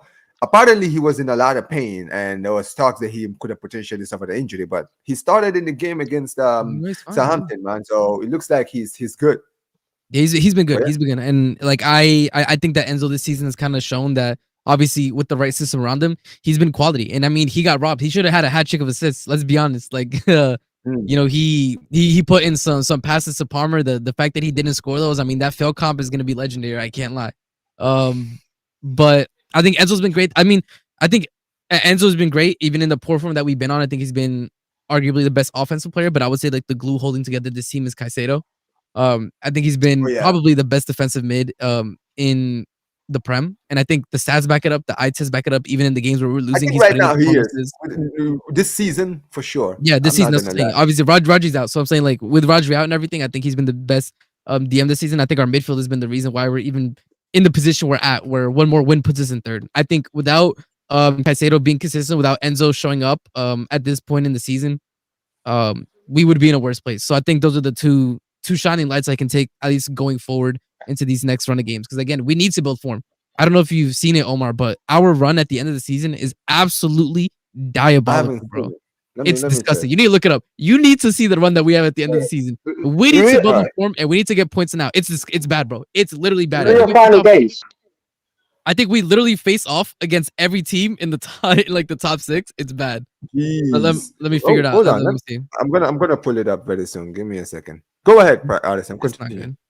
Here I can bring it up. Okay, yeah. So we have as our final games, we have Liverpool at home, Newcastle away, United at home, and then Forest away. Those are not pretty games. Those are not a pretty last 4 games. That's there you go, guys. There it is. Yep, there you go. Jeez. Bro, that's what I'm saying. These games we need we need to get Chelsea, points in these games. Yep. Oof. And go to our last 4. You're gonna be I mean, okay, Copenhagen in the Conference League. I'm not gonna lie. I feel like Copenhagen is one of the few big teams that potentially could give you guys trouble. Listen, I feel like you're gonna beat them. Yeah. But yeah, Leicester is gonna be a walk in the park. I'm sorry that you should defeat. They should destroy them. 100%. Copenhagen at home, you should do it. Arsenal, I mean, Arsenal with all the injuries that they have, this is probably the best time to play them. I think you beat us. I don't know. We'll see. I think it depends on who shows up on the day. I think that's really what it is. Because I think with the season, like when we were both in not the best but not the worst form, we got to draw against each other. So I think it's whoever shows up on the day. I'm not gonna lie. Tottenham, give me the 3 points, put it in the bag. I'm not gonna lie. Like yeah, I made the mistake of backing them. I'm not making that mistake again ever again. Yeah, yeah. Brentford away. That's probably good. That's gonna be a good one because that's gonna be a fight. And I think by that, hopefully, I think by that point, we will have had Mark Gui back, and I think at that point, that's when we start bringing in Jackson back from his injury, if I'm not mistaken. I think around April is when they said he'll be back. Yeah, exactly. Do you fancy your chances in the Conference League? What do you mean fancy? Like, do you think you can go on and win it? I don't think we must. Point blank. Period. I don't care. I don't care. If Maresca can't win the Conference League, he needs to go. I'm being so dead ass. If you can't win the Conference League with the squad that we have, bro, Caicedo is worth more than like 5 teams combined in that. I'm not. RSM, you forget. Alfie supports Arsenal. You forget that. If West Ham can win the Conference League, surely Chelsea can. That's what I'm saying. It's not what I think. This has nothing to do with what I think or believe. It just is. We have to win it. He's an Arsenal. That's what he asked. He's an Arsenal fan. No, I get it. It's just like, you know, what do you mean? What's that got to do with anything? I'm just saying, how do you fancy your chances in the competition? That's all I'm saying. Bro. There's no chances. There's no guaranteed. It's done. If they can, if they can, I'm completely fine with selling the entire squad in Maresca. If you can't win this Conference League, bro, burn everything to the ground. I do not care. That'll be such an embarrassment. I can't put words to it, bro. Everybody need to go. I can't, like, nobody's safe. I mean, there's a lot of Spurs. there's a lot of things with like going on that I'll like not necessarily blame on Maresca per se. I'll look at the sporting directors. Yep. The Conference League is a given. If we don't win that, I don't Yep. care. That's what I'm The saying. only, I don't the care. only, I said this at the start of the season. The only way you get away with not winning that Conference League is if you win me both of the domestics. We're out of both of them, so you have to win the Conference League now. There's no if, buts, or maybes. It has to be a given that we win that. It has to be an absolute. Yes, because we're Chelsea. By the way, we said it. We said, bro, first game of the season, we said at least we're winning one trophy this season. Everybody said that. There was not a single person that didn't believe we're not going to win the Conference League. So I'm not changing now. I'm not going to lie. Exactly. Bro. Yeah, I mean there you go. But but Mike, before you continue, Prime. Obviously, you know you were being fraudulent in the last stream. What did you? How was I being fraudulent though? You were being back in the fraudulent, bro. You expecting to lose against Southampton is fraudulent in the highest level. How that's not what fraud, because we've been It's poor and I don't fraudulent trust behavior, bro. because I don't. No, it is. Can I speak, or are you going to keep interrupting me? No, you're asking me. I'm No, let me telling you, speak. man. It's not it's not. You can keep saying it's fraudulent. It's not fraudulent. If we've been poor, I don't trust my team, and I say that we're going to lose because that's the typical Chelsea thing to do. That's not fraudulent. No. But against certain teams, it is. Against certain teams, it is. Against certain teams, it is. RSM. I know you guys have been struggling this season, but were you at any point worried about Southampton? Southampton at home. I'm not finished speaking, and I don't care what RSM thinks. It's not. It doesn't matter about that. It's just. You know what's fraudulent? What's fraudulent is thinking that Chelsea would draw 2-2 with Spurs. That's fraudulent. But regardless, let's move on. No, but listen. It doesn't matter. At any given day, Spurs might get a draw. Okay? Yes, at any given day. That's fine. And then it's more likely that Chelsea lose 1-0 to Southampton than Spurs draw with Chelsea 2-2. But regardless, let's talk about the game. The Southampton game, it was a bit shaky at the start. Chelsea fans booing Jorgensen never had the ball. But as soon as the first goal went in. Big up to Football Heritage, man. Big up to you every single time. Yeah, I forgot to turn on the super chat again. Before Big up to Sava every single time, guys. Football Heritage, make sure you guys go subscribe to this channel. But once the first goal went in, the game became a lot easier. And Kunku wasn't good at the beginning, but once he scored, he looked a lot more confident. Enzo was brilliant today, yesterday. Man of the match. He's someone who I've been very critical of since we've signed him. But the last few games, I can't even deny he's been brilliant for us. Palmer, poor again. But I don't know. I just think like the game yesterday, I think he was just too much in his head. He just needs to I don't know what it is. I think he just needs to come out of the team. But we can't take him out because we don't have anyone else to drop in. Yeah, our backups in Italy, bro. Yeah. Sancho, I don't think he was actually that bad. I just think he just didn't get the ball enough. I'll be real. He had that one good thing at the beginning of the game, but other than that, he just wasn't getting the ball. We were just playing wherever Neto was, to be fair. Neto was good. He looks good in this split 9 sort of role. This is something that Maresca cooked with this formation, bro. Whatever this style of play he cooked. I want to see this with Jackson in the team and see how good. Okay. But you know what? You kind of cook with that though, because if Jackson plays the way Neto plays, then that means we'll see Jackson on the wings a bit more. Which I agree. I think it'll be a net benefit to the team because I think, I hear it.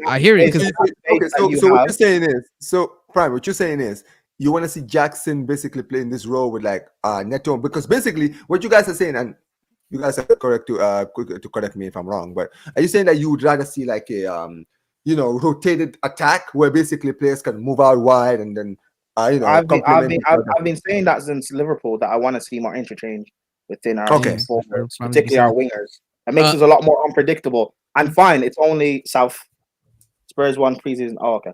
Yes, it's only Southampton, so whatever. But again, Leicester also a 14. But you know what it is, Prime? Though, it's only Southampton, but this game, the way that the attack was moving, we moved the exact same way against Villa. The only difference was their keeper made some decent saves, and and the chances fell to Palmer, and he was being fraudulent. No, I know. But my point is, I want to see this more going forward to see if this, how good this could actually be. Yeah, listen, hold up. And I gotta say this, Neto, if you want to shush us, do it against Arsenal, bro. It's that simple. Cole and Neto, you want to start shushing us? We got like 3 games coming up. Let's not think about Arsenal yet. That's what I'm saying. Regardless, Yeah, I'm happy. He's worried about Southampton and Copenhagen. I'm not worried about Leicester or Copenhagen. I'm be so with you. That's why I'm like, no, but I just want to start winning, like actually winning games and build up a bit of form. But yeah, regardless, like we kept the clean sheet. We started looking like comfortable. George came on. He had a good cameo. Pressed with his last 2 games because of his Conference League games he's played in, I wasn't too like happy about because he wasn't actually trying to do things and taking risks. When he came on against Southampton again, he pushed forward, was trying to take risks, was trying things. He did the same thing when he came on against, I think, was it Villa or Brighton? Amagu came on. I don't know. It is what it is. He's probably going to get chefed, but yeah, shout out Matisse, man. Shout out Matisse. I don't know. I'm just happy. Like we scored 4 goals. We kept the clean sheet. Ruby Rose is at the stadium. I don't know. It is what it is. Just beat Leicester now. Beat Copenhagen. Build up a bit of form before we play Arsenal. Hopefully they're still in this up and down thing they're doing. And again, this is why this protest stuff, I'm not for it. I said the optics, it doesn't make sense because now we're 4th. If we win our next game and certain results go our way, we could be 3rd. And all of a sudden you're protesting for no reason because you guys are happy again, right? So, yeah, we'll see what it is. Top 4 is still on because with certain people, I know we have a bad end to the season fixture-wise, but with certain players coming back, hopefully Jackson can be on form once he's back from his injury. Hopefully Fofana stays fit. Reese is still fit. Lavia coming back as well, by the way. I'm not hoping that guy. But Reese hasn't got injured. He's still fit. So with these 3, and Palmer having Jackson back, that can help Palmer. So, and this like interchanging forward line that we're trying to do, we keep doing that. Listen, top 4 is there. Just get top 4. And then we can deal with whatever bullshit we have to do with the sporting directors in the summer. Prime. Please get top 4, man.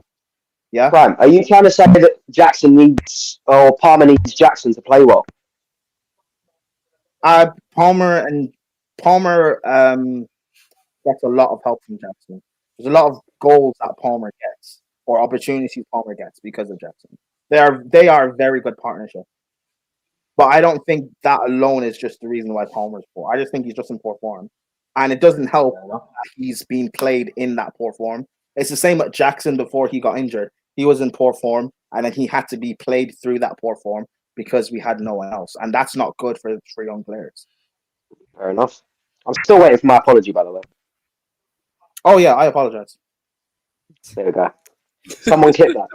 Someone clip it, I beg.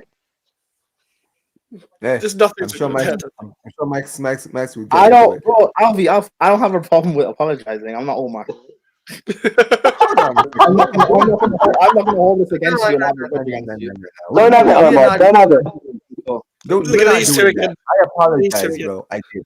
What have I started? Absolute fraud. But yeah, Mike, what did you think of like the Chelsea Southampton game, man? Yeah, I caught bits of it. I think for me, like I expected Southampton to do what Southampton do, just be, getting ran through all season and stuff like that. It doesn't help with their back 3, their personnel. James Bree, Bella Kotchap, Churariba in your back 3 doesn't help. And goal, they got trained. Yeah, honestly, fucking hell. This is the thing with their personnel. It's like, I don't know, man. Like you're hopeless, man. Just put when the Saints go marching in the bag and then go fuck off to the Championship again. Don't come back. Don't come back. Please don't come back. We don't need to hear all of that when the Saints go marching in. When the Saints go Championship and all that, just fuck off, bro. Can we bring up some teams that maybe would have put some pressure on United to actually be in a relegation battle? Like can we? So I can't even say that. My team are just below. So I can't even do all of that. Championship. Yeah, legit. Like with Chelsea, this is the thing with the top 4 ratio. You're gonna have this. You're gonna have this where it's like, you feel like you're on top of it again. Like you feel like you're 4th, 3rd, or whatever. and then all of a sudden, like, I don't know, Forest get a couple, not Forest, like Bournemouth get a couple wins, or City go on a run or whatever, they're gonna be like, top four looks far away. It's gonna be like this for the rest of the season, like it always is. I think the worst time we saw it before this season, because there's about 6 teams competing now, was the 18-19 season with like there was like Chelsea, Arsenal, Tottenham, Man United battling for 3rd and 4th in that season. That was a ball ache to watch every What week. season was that? 18-19 season. Oh yeah. Yeah, like when everyone first season, Emery and Sarri. I remember that. and Ole Gunnar Solskjaer took over mid-season. Like that was a weird one. Bro, there was a period for like 3 years, 18-19, 19-20, and 19-20, 20-21. That top 4 was just a ball ache. I remember Bro, Leicester. We was in the top 4 race in that season. Leicester also 2 years on the bounce had top 4 in there. Against Brendan Rodgers. Yeah, we remember that. Yeah. And like Liverpool weren't meant to make it that season because they had like they had Kabak and Phillips in their injuries, and they went on like a Allison's for the rescue. Yeah, they went on a mad run the last 10 games and got top 4. Even we like I think I remember they beat United like I think 4-1 at Old Trafford. I will never forget that.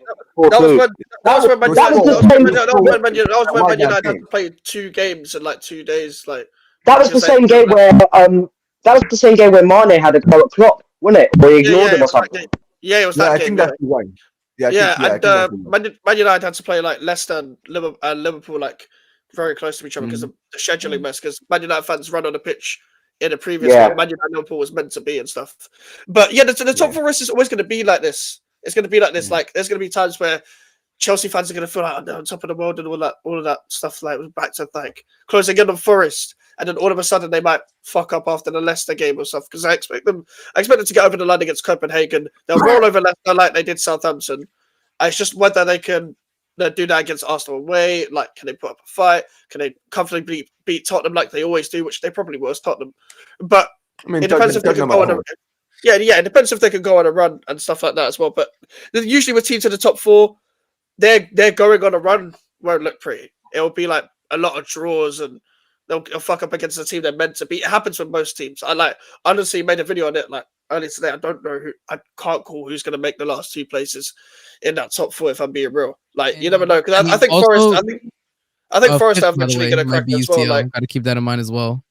Yeah, we have like a lot of home games. Maresca said this for the Villa press conference that RSM, I don't know if you watched it. He was talking about how we have a lot of home games coming up, and if like basically our fans just like get behind the team because we're going to need that to get top 4. If we can just win our home games, we should be able to get top 4.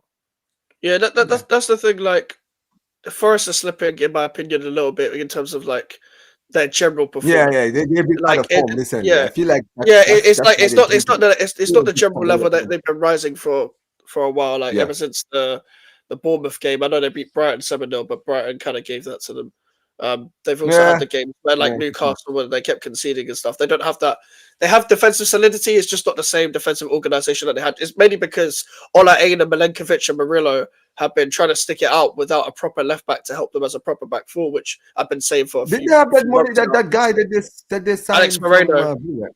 Alex Moreno, but he's been in and out with injuries and stuff. Nico Williams has been playing out at times, so they haven't really had a settled left back. That's why they go with that extra centre back at times. But there's going to be like Forest will slip a bit. Newcastle, you never know where you're going to get. Villa, you never know where you're going to get. Bournemouth, like in Man City, like you don't know.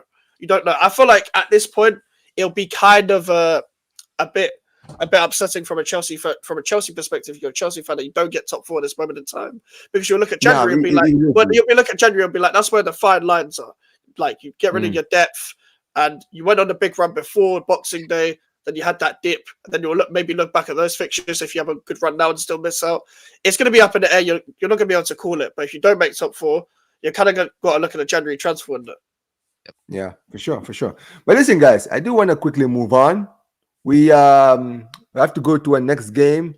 Big relegation 6-pointer today. We had today at Old Trafford today. Big one. And it ended today somehow, some way. I don't know how they did it, because they were absolutely moving fraudulent. But yeah, man, Manchester United 3, Ipswich 2. First of all, bro, if you are struggling against Ipswich, I think this genuinely for me tells me everything I need to know about this United team right now, bro. You play Ipswich at home, bro, and you struggle to beat Ipswich. Ipswich, the team that just lost 4-1 at home to Tottenham. They struggled to beat Southampton, though. Bro. Yep. No. I mean, I knew Amorim was struggling, but nah, this is actually ridiculous at this point, guys. This is But the thing actually is, ridiculous. bro, RSM, did you see the bro. first goal? I mean, did you see the first goal? That's all you need to understand about this team, bro. That's what you need to understand about the quality of player that they have in this team, man. Like Dorgu doesn't look up. Dorgu doesn't look up, and Onana is, I don't know, trying to, somebody dropped a $20 bill at the edge of the box. He's trying to collect it. What is that brother doing? Why is he so far out there when he sees his defenders are going to get there in the first place? I mean, these guys, like I said before, Amram, has he been handling them the best way possible? No, he's not. He really isn't. He's not a manager who is clearly able to work with this low quality of players. And then the second part is you look at the players. What do you want them to do, bro? Look at their front line.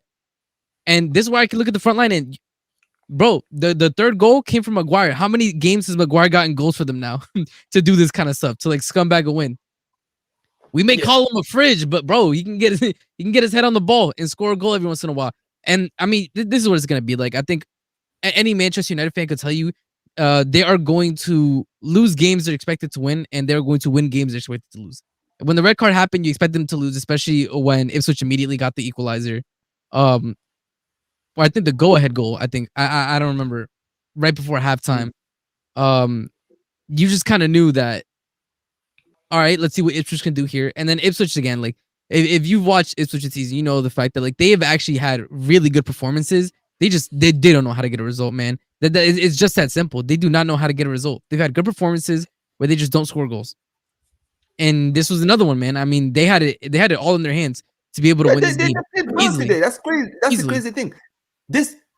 I didn't even, bro. I'm not gonna lie. The fact that they got 2 goals away, like, I think I predicted what? Didn't I predict like a 2-0 or 1-0 victory for United? That's something that's what I predicted. But this is ridiculous, right? Bro, Højlund, bro. We're striking the Prem, bro. We're striking the Prem. I have never, bro, it's been a long time since genuinely I've seen a guy be this bad as a striker, bro. I'm not even joking. This guy, he is putrid, bro. He's a number 9, guys. He's a striker. He's a this footballer. Guy has he's not good with link up play. He's not he's not in the right positions. He's literally doing, bro. I'm just like, they spent over 70 million on this guy, Nah, bro, football is finished. Football is actually finished, bro. 70 million for this guy. No, I'm done. I mean, bro, and no, I don't know. I mean, I think Xerxes started today, so I was surprised. Like, he played both Xerxes and Højlund. Bro, genuinely, right, bro? When he started Højlund, I was like, yeah, you guys are finished. Like, bro, no, wait, Maguire, Omar, but wait, he has no choice. You know that, right? Omar, but you know that he has no choice, right? He has no choice. They have so many injuries. Their front line for the pretty much the rest of the season is just going to be Højlund, Garnacho, and Xerxes. They have nothing else. Jeez, bro, I'm telling you now, bro. They're done out here, man. Like, yep. Like, they need a new striker. But Mikes, I mean, what did you think of the game, bro? Ipswich, they made a game out of that. Hey, listen, man. That's why I call it a relegation 6-pointer, man. It looked like a relegation 6-pointer the way they were playing. Yeah, Ipswich, like I think that game summed up both teams from what I saw of the highlights. Like, for me, Ipswich always let me down when it comes to this, because I think that they invested well to an extent. Apart from centre backs, they needed better centre backs. Like, I like Jacob Greaves, the signing, but he's been poor. He is not ready for the Prem. They don't have the centre backs to see games out. I do like the fact that they try and go direct at times as well as playing out from the back. They pretty much play the same way they did in the Championship last year. But with Manchester United, Amarim's fried. He's fried. And the reason why he's fried is because even when they did have players that, when they did have their team that was fully fit, he was playing players out of position anyway. And he was playing, when Dorgu's debut, he played in right wing back. That tells me all I need to know. I don't like. And listen, I think Amorim's a good manager, but this whole three at the back stuff is a specialist formation, and and you got the wrong kind of special players. It's not the special players that you thought of. It's the other special. And this is the problem. You got players like Højlund, you got players like Bruno Fernandes, who Man United fans are giving credit for taking a breather, which is quite hilarious. It tells you all you need to know. He's getting credit for taking a breather after running around like a headless chicken all game, which I'm sick of talking about him, to be honest with you. He's the most overrated footballer I've ever seen in the Premier League. In fact, I'll go far as say he's the most overrated player I've ever seen in football. I'll go so far as say that just because it's a whole load of nothing. It's a whole load of rating for a whole load of nothing. Because let's be honest, Bro, let's be honest. Every time this guy plays, bro, he gets called world class, bro. He gets called world class. Yeah, GNA merchants. Hey, I'm sick of watching this guy. Most overrated. Yes, I think there's quite a few players in contention for that. I know there is, but he takes number one for me. Like for example, he will have every time he always has the biggest 0 out of 10 every single game, and he always plays. I can just name I can name a few players off the top of my head that are worse. Okay, Prime. Before you continue, I'll say this. Do you know what you just said, Mikes, about him dropping 0 out of 10s and then just having one moment in the game and that's all they remember for? Bro, the Everton game is literally the perfect game for that. This brother, that whole game, was arguably the worst player on the pitch, right? And then he got a goal. I'm like, bro, here comes the headlines. I cannot believe this guy is going to think about like 90 minutes and get a goal. Bro, if you talk about him, the Man United fans will be like, oh, but he's the reason why we're not 19th and stuff. On my days, you lot are fucking stupid. You lot are so dumb. So fucking stupid. Like I'm actually kind of grateful that I've got my own little deluded fan base with West Ham. They're not as bad as you lot. Like genuinely, how fucking dumb do you be with the players you've seen? You're praising him. But then again, a lot of these people are younger than me. I'm 21. Like a lot of these people are younger than me. They've seen like Cleverly at best. They've seen Obertan at best. You've seen what like Fred and McTominay at best. So I get it to an extent. But come on, man. Like if, for example, when Paul Pogba was here, if he put in a performance like that, like Bruno Fernandes does, boy, would I be seeing essays and paragraphs and shit like that. Think pieces, bro. Yeah, but the amount of times he would actually put in performances and save Man United would never get talked about. But with Bruno Fernandes, I could just sit back, relax, and then just score a free kick at the end. I get all the headlines, even though Diallo has put in a better performance than me, even though Kobe Mano would put in a better performance than me, even a Dorgu against Everton would put in a better performance than me. Bruno Fernandes, as Omar said, was by far the worst player on the pitch. By far. Well, you got an assist today, bro. Think about that one. Who cares? This guy is nothing. This guy is a nothing footballer. He's not a creative player, just a man who shoots with volume, and a couple of them go in now and then, and he gets all the credit. And do you know what? If they want to praise him, you're gonna stay there forever. And by the way, they gave him more money. Don't forget about it. Like, oh yeah, Ineos, by the way, I'm telling you, they're cooked. They're cooked. I'm telling you, I do not believe in Ineos, bro. I don't care what they're trying to sell me. I don't believe in them, man. Yeah, and this is the problem. Yeah, it's decisions like that where you've got to now rebuild your whole squad. If you're now giving contracts to Bruno Fernandes, you can't be dealing with a whole rebuild. And look how they do. Look what they do with Nice, by the way. Man United are going to be like an even worse Nice in the Premier League. Look how where they are now. Look at them trying to rebuild next season. Just because you're going to buy more gems, it doesn't mean they're all going to gel together because you've still got the shit there. You still got the Garnachos, the Parasites there. Still got the but you know what it is though? Like even then, this is why I don't believe in Ineos. They had the chance to sell Garnacho, but they were so. But I think they had like 40 on the table, and they're like, no, we want 60 for Garnacho. Yeah. It's what terrible are we talking about?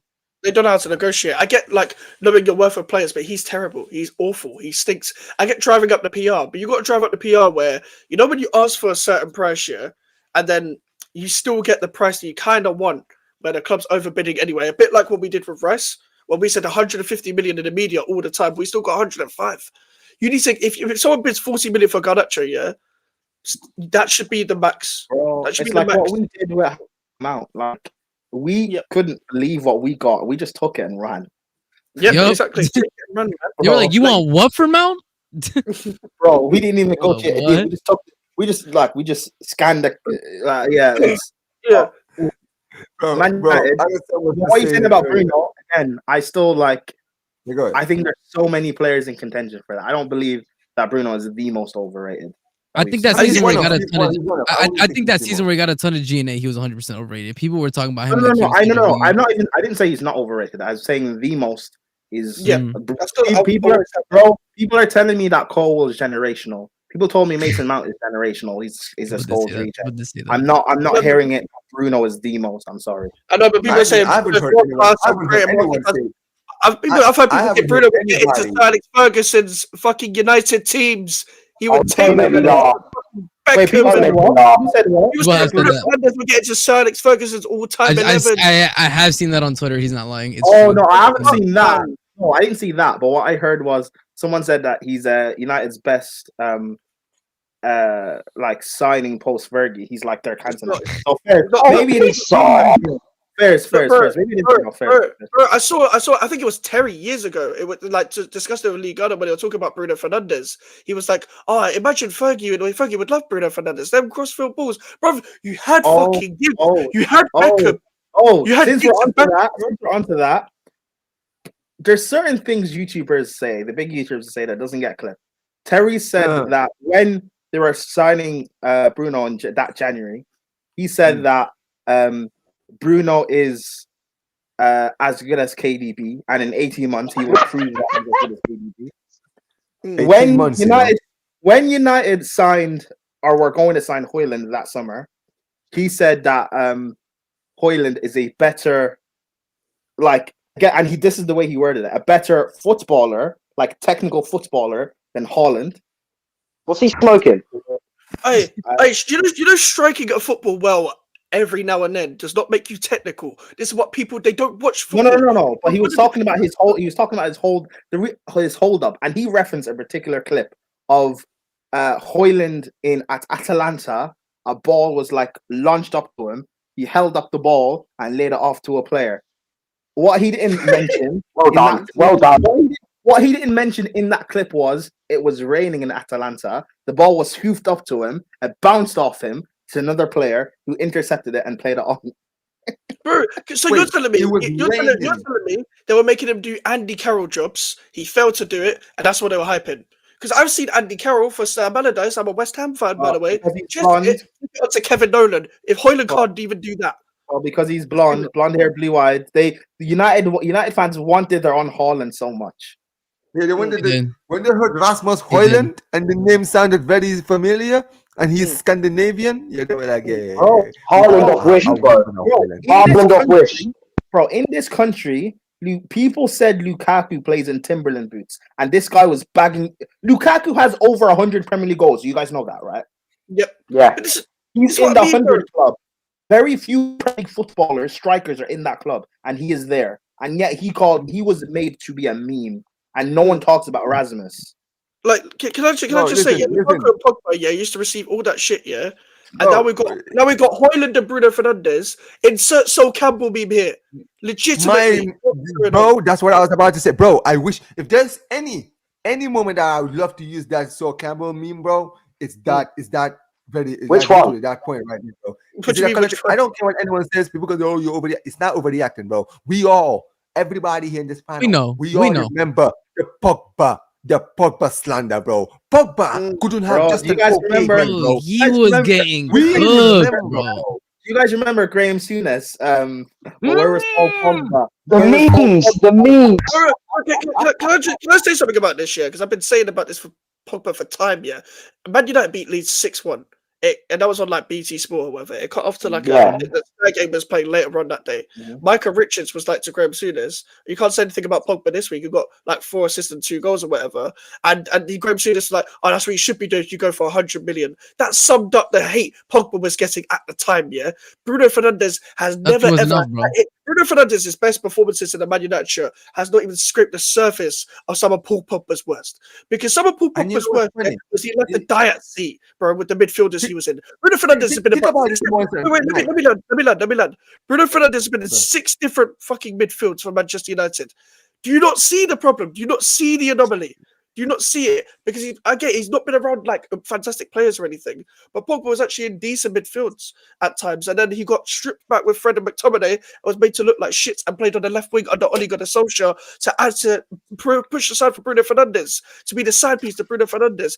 Paul Pogba's the most disrespected player in this fucking country to play in this league because of Man United fans. And they hype up Bruno Fernandes, taking a fucking piss. Bruno Fernandes, one of the biggest eyesores I've seen as a man from a Man United player. What the worst just to watch. You're paying to watch a player. It's one of the last picks ever. Him and Højlund. This is why, you know what, Mike? This is why a lot of people hate Bruno. It's not just because of how bad he is. It's because they know he's just as bad as Pogba or even worse, but never gets the amount of stick that Pogba used to get. Bro, I used to get so pissed off, bro, looking at the way bro, every time I used to see Pogba playing for France, right, they would be always quick to point the finger and say, why doesn't he do that? Why doesn't he do what he's doing for France, for Manchester United? I wonder why. Maybe it's because he had players like McTominay and flipping Nemanja Matic, who was finished Nemanja Matic in his team. Maybe, I don't know. Maybe, am I tripping? Like, it's ridiculous, bro.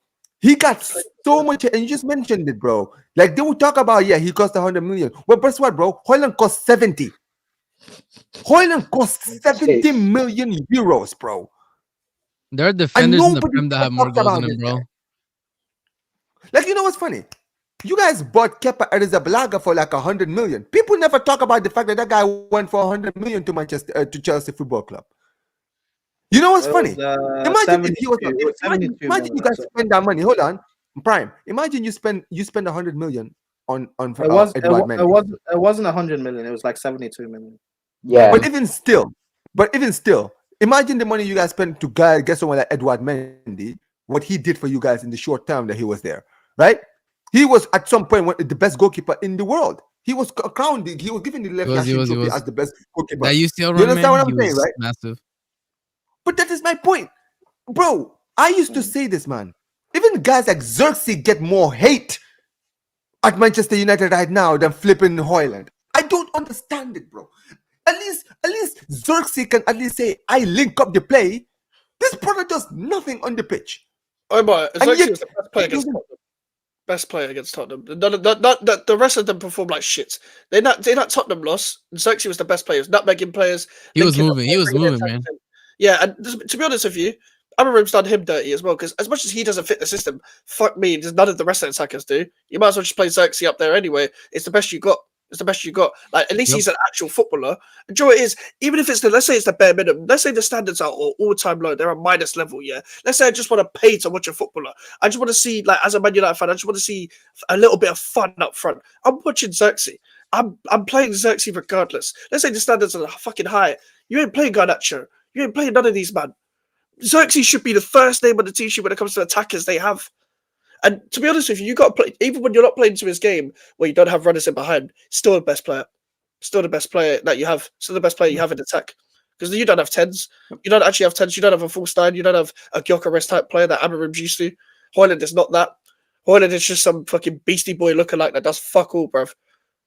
I can't be honest with the Højlund, bruv.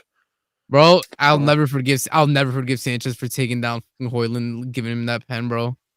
Bro, I will never, bro. I'm never forgiving Sanchez, bro. No, that's not what I won't forgive.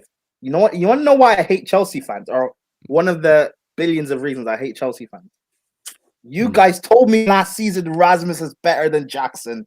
That's true. They did say that. You told me he's better than Jack. I had to endure Højlund debates. I can't believe that was a fucking debate, bro. I can't believe that was a debate. I had to endure. People had to tell me.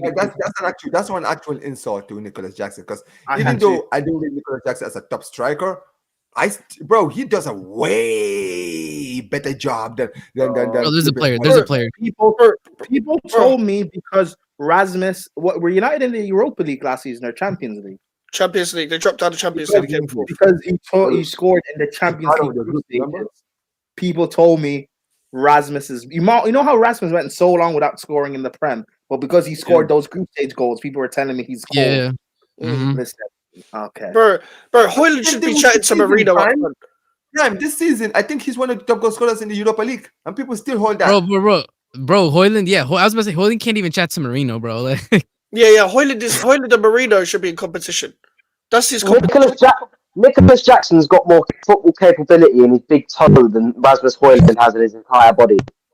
Yeah, by far, bro. Like Nicholas Jackson, it looks naturally like a left winger playing up front. He's still a way better 9 than Højlund. We know he's a way better footballer. That doesn't even need to be a discussion. But a man who's not even a natural 9 is better than you as a 9. You're meant to be a 9. the reality is, by the way, that like United season ended as soon as Diallo went down. Yeah. Like they just gotta give it up. That's it. Any Europa, bro, I don't believe it. I don't buy it, bro. Without Diallo, y'all are not doing nothing in Europa. Hey, RSM, can I just say, RSM, there are United fans who are like, we could still, if we win the Europa, we could. Nah, bro, give it up. RSM, everything that's happening with United, yeah. Hey, they called you a madman. But I said, as soon as the day Prime was there, the day they hired him, I said, was because I had arguments with United fans who told me, no, with Amram we're gonna cook. Our squad is still capable of top 4. We're a top 4 squad in the Prem. I told them, your squad is going to get absolutely exposed because as bad as Ten Hag was, at least the players were used to his style of play. Now that they have to be basically thrown into the deep end with Amram, you're going to see exactly how bad. No. We're top 6. At least we're going to get Europa again. All right, let's see. And I said, and then as soon as the results started coming in, I said, yo, Amram is looking like Potter 2.0. It's looking like prime Potter season, bro. Like he might get sacked because of this, like the quality of the squad. No, it's a joke. It really is. RSM, I said this to Flawless too. I was like, Flawless, bro, you're gonna have to learn to take these hits because I promise you the hits are not over just because you guys have a new manager, bro. This team is not good enough. They're right? not good. So you guys are gonna have to take these punches. Bro, but they were celebrating. They said Ineos. They they had sunglasses on. They're talking about Montclair. You know, they're talking about he got drip. Okay, bro. I said your players are bad. I said this to United fans when they got. I said, listen, I rate Amorim highly, but what I said was the way you guys are gassing up this Amorim guy. You said this about Ten Hag. I remember people saying, I remember people saying Ten Hag's on City shortlist to replace Pep. He's one of the best young managers around. He revolutionized Ajax. He built a poor Ajax side from the ground up. This is what they said about Ten Hag. They're saying the same things about Amorim. The only difference is I actually rate Amorim. However, like he's being sent in to like be sacrificed. Basically, that's basically what happened with Potter at Chelsea. Sacrificial lamb. You're going to be sacrificed because this squad is just not good. And what Manchester United is you have a manager who wants to play a particular way with players who not only can't play your style, but they can't play any other style either. This is where Manchester United messed up. Their best bet was to have got Amorim in the summer instead of keeping Ten Hag for much longer. Now they're in a situation where they sacked Ten Hag, they've brought in Amorim expecting a quick fix. It's clearly not going to be a quick fix. And it's clear to see that Amorim's going to be a sacrificial lamb. Another manager will come in, and United fans will be delusional enough to think, oh yeah, this new manager is going to get us up and go running again. We're going to be old Man United's back. You know, the same bullshit they always spit. But that club is a mess from the ground up. The stadium's falling to pieces. They're making people. Ineos are making people redundant. The manager's getting a load of stick. The squad is poisonous. Like, where do Manchester United go from here? Also, there's certain things Amorim's saying, right? Which, again, he's not necessarily wrong in some of the stuff that he's saying. However, I will say this. If that was a different manager saying some of the things Amorim said, people would be treating him differently. Yeah. This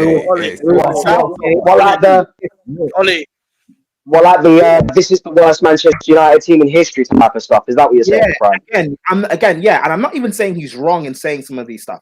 I'm not. But my point is, if it was still Ten Hag here saying this, or if they had got Southgate and he was saying this, or if it was Tuchel saying this, people would be screaming bloody murder. But because it's Amorim and he's got a Montclair and we rate him, we can't say much. Prime, do you remember when what's it called? The whole narrative when Graham Potter was there, Chelsea was Potter sounded like Ole Gunnar Solskjaer, like a PE teacher sort of thing. Mm-hmm. This is the exact same thing. This is the exact same Crazy. thing. And to be honest, even if Amorim was to join in the summer from last summer, they wouldn't have got him fuck all. They wouldn't have got him fuck all for what he needed Bro, anyway. I think it would have looked this. It would have looked bad. It wouldn't have looked this bad. But we still be talking about Man United, how bad they are. It would have been like 8th or 9th. But it still would have been like fucking hell. This is shit. Like they can't adapt to your style. And he would have been sacked mid-season. Then he was like, I should have stayed at Sporting. He's gonna be thinking that in a couple of months. What did Ralph Rangnick say before he walked out the door? He said Manchester United needed open heart surgery. But we're 3 years deep. We're 3 years since then, and they haven't even started the operation. No, bro, you know what's funny? Most of the players that were there under Rangnick, most of them are gone. So they've had Ronaldo being one of them. They've had the open heart surgery, but they got the wrong heart. And by the way, I gotta say, Ineos is looking like a dud. I can't lie, bro. Yeah. It's looking like they got very. Old Trafford is falling down. But United fans will back this because it's not Glazers. But the thing, listen, the summer window they just had, I don't care what anyone tells me. It's very Glazerish, bro. But they were winning under the Glazers. That's the difference. That summer window, if you forget it's Ineos, right? And if I told you the Glazers signed De Ligt, Ugarte, Mazzuari, if I told you they signed those 3 players alone, you would tell me, yeah, that makes so much sense. Let's be honest, Ineos are the image. Glazers are still running the club. Ineos is not even majority shareholder, I'm pretty sure. Ineos is just the image. It just doesn't help. They're basically English Glazers anyway. Yeah. Ineos were there to cut costs apparently, bro, because they taking away soup and stuff. Like, come on, man. So they're just the business side. The Glazers still run the transfer side. Cool, you got Christopher Vigo in. He's not gonna have any power anyway, so it doesn't fucking matter. They're taking jobs off of people, bro. The Glazers pull off a masterclass, by the way, letting someone to get a share of the club, but they're the face and they take all the hits from the fans. Yeah, that's the German Ineos. That's the German Ineos. That's the whole thing. I rate the masterclass. Nah, that's PR right there, man. I mean, because it's true, man. Like they got all the heat off their back. That's it. Nobody's paying attention to them anymore. It's all Ineos, but bro, that's what I'm saying. Like, and different. And I think some Chelsea fans almost got deluded by Sir Jim Ratcliffe saying, "Oh, I'm a season ticket holder, guys." Oh yeah, thank God you guys didn't get. Imagine if Ratcliffe bro, was in charge. Zero hope, bro. Anyway, for sure. But listen, guys, this weekend we don't actually have Premier League games. We actually have FA Cup games, and unfortunately, nobody here in the panel is actually in the Nope.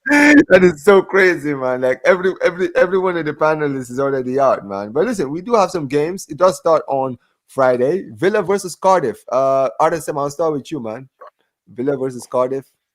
I mean, I don't know what to say. Like with the way that Villa. You guys lost to. Wait, you guys lost to Brighton. I forgot. I thought you lost. We lost to Brighton. Yeah, we lost to Brighton. The thing with Villa is.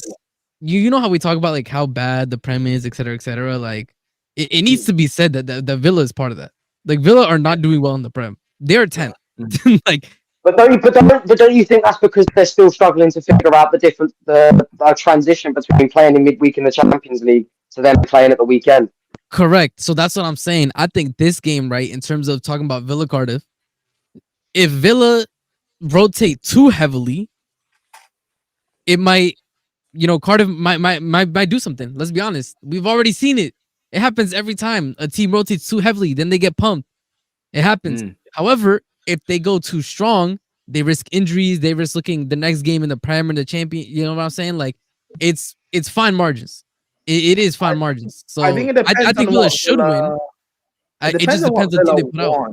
Because if they want to have a Champions League run, they should probably just focus on that. If they want to focus on, say, getting top 4 again, that means they will get knocked out of this FA Cup and the Champions League. If they want to win a trophy, they should just focus on this FA Cup. 100%. Depends on what they actually want. And I guess as a Villa fan, you'd be happy regardless. Because being honest though, like I think Champions League again next year, I think it's out of the picture for them. I'm gonna be honest. I don't see it happening, which I think is scary for them. Because again, we're speaking about this. If I'm if I recall correctly, didn't a report come out saying that Villa was moving suspect in terms of financial status, et cetera, et cetera? Like, Yeah. if that's the case, Really? I didn't know that. yeah, there was a report that came out that like they're going to be 100% investigated. Like, Oh, it wow. seems I like hear they it. have fallen. It was a report. I think Yeah, Mike yeah, as no, well, yeah, like, sorry, read yeah. it. Hey, Yeah, that makes it's sense legitimate. why It's Chelsea and legitimate. Villa were trying to do a deal this summer. No, that's what I'm Oh, saying. Yeah.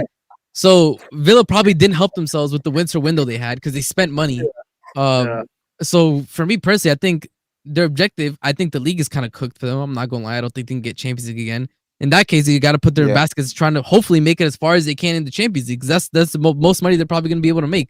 Because yeah, I mean they're gonna be investigated monetary wise. And they not will they be okay if they just get Europa? I mean it'll be better than not, but Yeah, Yeah. financially. Yeah, I mean, well, hold up. getting Europa would be good. So if UCL is up to 5th, that means 6th and 7th get Europa, right? Yeah, Yeah. well, they could also win. Like if they say get knocked out in the quarters of the Champions League and they get Europa, say even by winning the FA Cup, then will that be enough for them? I mean, the report didn't detail like how much is the potential deficit where they're falling afoul of like the financial fair play stuff. So I can tell you. Mm. All right. Anyway, RSM, what do you scoreline? What are you saying? Aston Villa versus Cardiff. I'll say 2-0. 2-0 Villa. 2-0 Villa. Mike's scoreline. I'm gonna say 2-1 Cardiff. Reason why? Hey, The reason why is because they've lost to It's Stevenage happened, man. before, bruv. They've lost to Stevenage before, Hey, man, listen. at home in FA Cup. So I'm just saying they have a history of this. They have a history of this. yeah. Prime. The history of the Villa.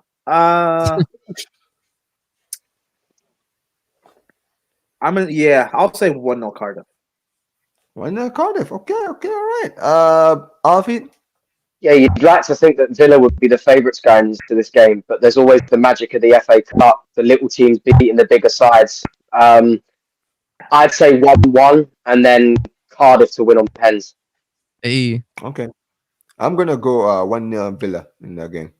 Anyway, Saturday we got Crystal Palace versus Millwall. Mike's. I'll start with you. South London! At home! Two pricks. One more of a prick than the other. One just a useless club in Palace, and the other one just nothing in Millwall.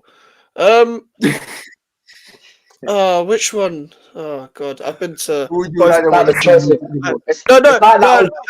I'd rather Palace win. Don't get me wrong. I don't give a fuck. It's But I've been to both places. They're both Put it out. shitholes. They're both fucking shitholes. Like I've been to both places. Fucking Croydon versus Bermondsey.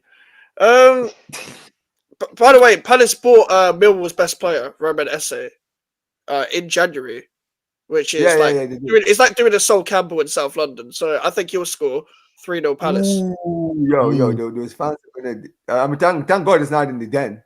Good luck. Oh, yeah. So who For you my- saying? 3-0 Who you Palace. saying is gonna win? 3-0 3-0 Palace. All right. Out of them. Yeah, for Mike's is it's like the choice between two blokes that nick your wife for the Palace Millwall game. I don't care. I don't care about Palace. After we discussed this, they win fuck all.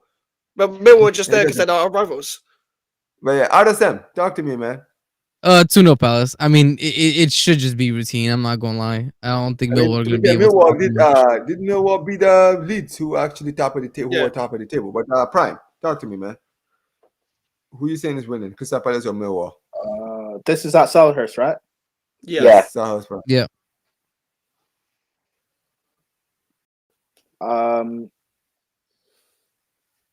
4-2 Palace. 2. Ooh, okay. Alfie. 2-1 Palace. 2-1 Palace. I'm gonna go 2-1 Palace as well.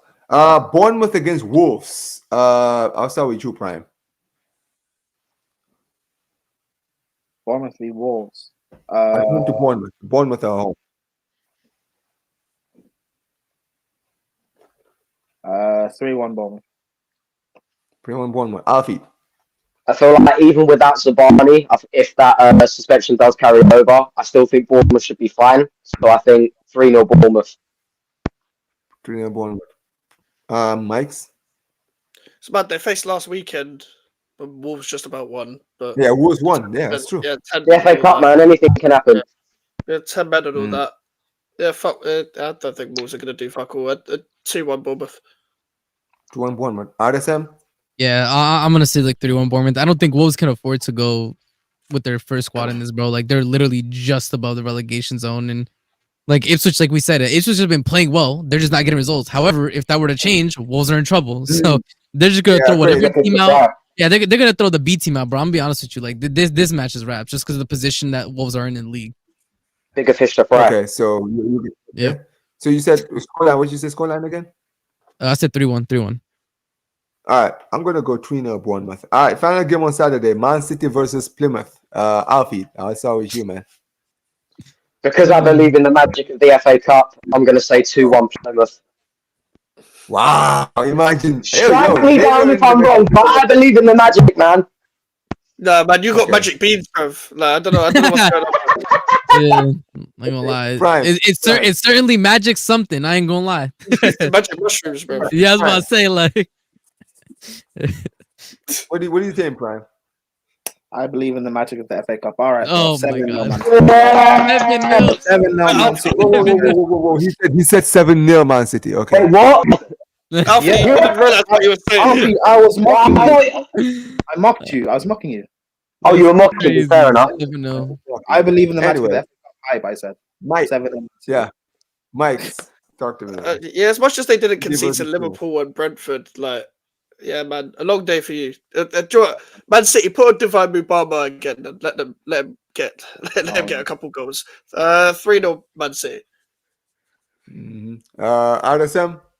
Yeah, bro. 3-0 Man City. I can't lie. It's not going any other way. Yeah, I'm gonna go 3-0 Man City as well. No faith. Sunday we got Newcastle versus Brighton. RSM. It's a good one. That's a good one. It'd be interesting because both teams, I think, because I think Newcastle definitely are still in the chase to get top 4, so they're gonna rotate. I think Brighton are in a similar position where they want to be higher up in the table, potentially get Europe again. So I think it'll be a mixture of like A teams, B teams. Newcastle started without Isak, right? I think what was reported 3 to 4 weeks. Yeah.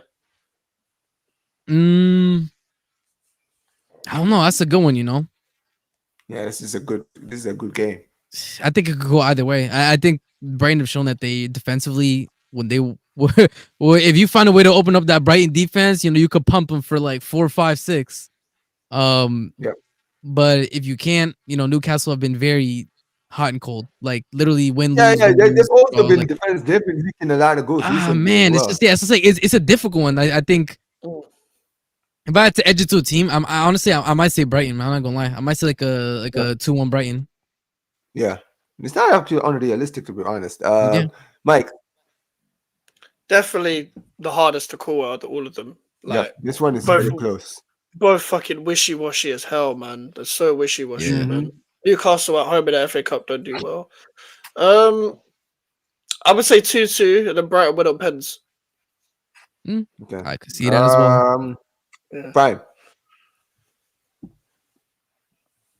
I want to say 2-1 Brighton. Extra time. 2-1 Brighton. Ooh, Alfie. I agree with Max in this situation. I feel like it's got draw written all over it, but without the possibility of a replay, we have to find a winner. So I'd say 1-1 and Brighton to win on pens. Okay. I'm gonna go Newcastle 3-2. I just feel like it's just one of those games where it could go 3-2 either way, but I'm gonna go 3-2 Newcastle. I can see it. All right. Final on Sunday we'll still have Manchester United versus Fulham. Mike's. Man, what have the posh bastards got for me? What have you got for me? You're just a boss. Stop it, Fulham. Just the bus. Stop. Fucking hell. Imagine they start singing that. Jesus Christ. Yeah, 2-0 Fulham, man. 2-0 Fulham. Okay. Man RSM. United. Yeah, I can't lie. Like as much as I dislike Fulham, like this Man United squad is really bad. I'll say like 2-1 Fulham. Fulham. All right. Yeah, with Alfie. Onana Howler in the 91st. I can see that. Yeah. Oh, That's what I'm saying. Onana Howler. all right, Alfie. Is Smith Rowe fit? Is he match Yeah, fit? he's still fit. Yeah, he's still fit. Yeah. Yeah. In that case, 2-1 Fulham, Smith Rowe the winner. I'm calling it now. All right, Prime. Still love him. I miss him, man. Prime. Hey, you got Odegaard, man. Relax. Anyways,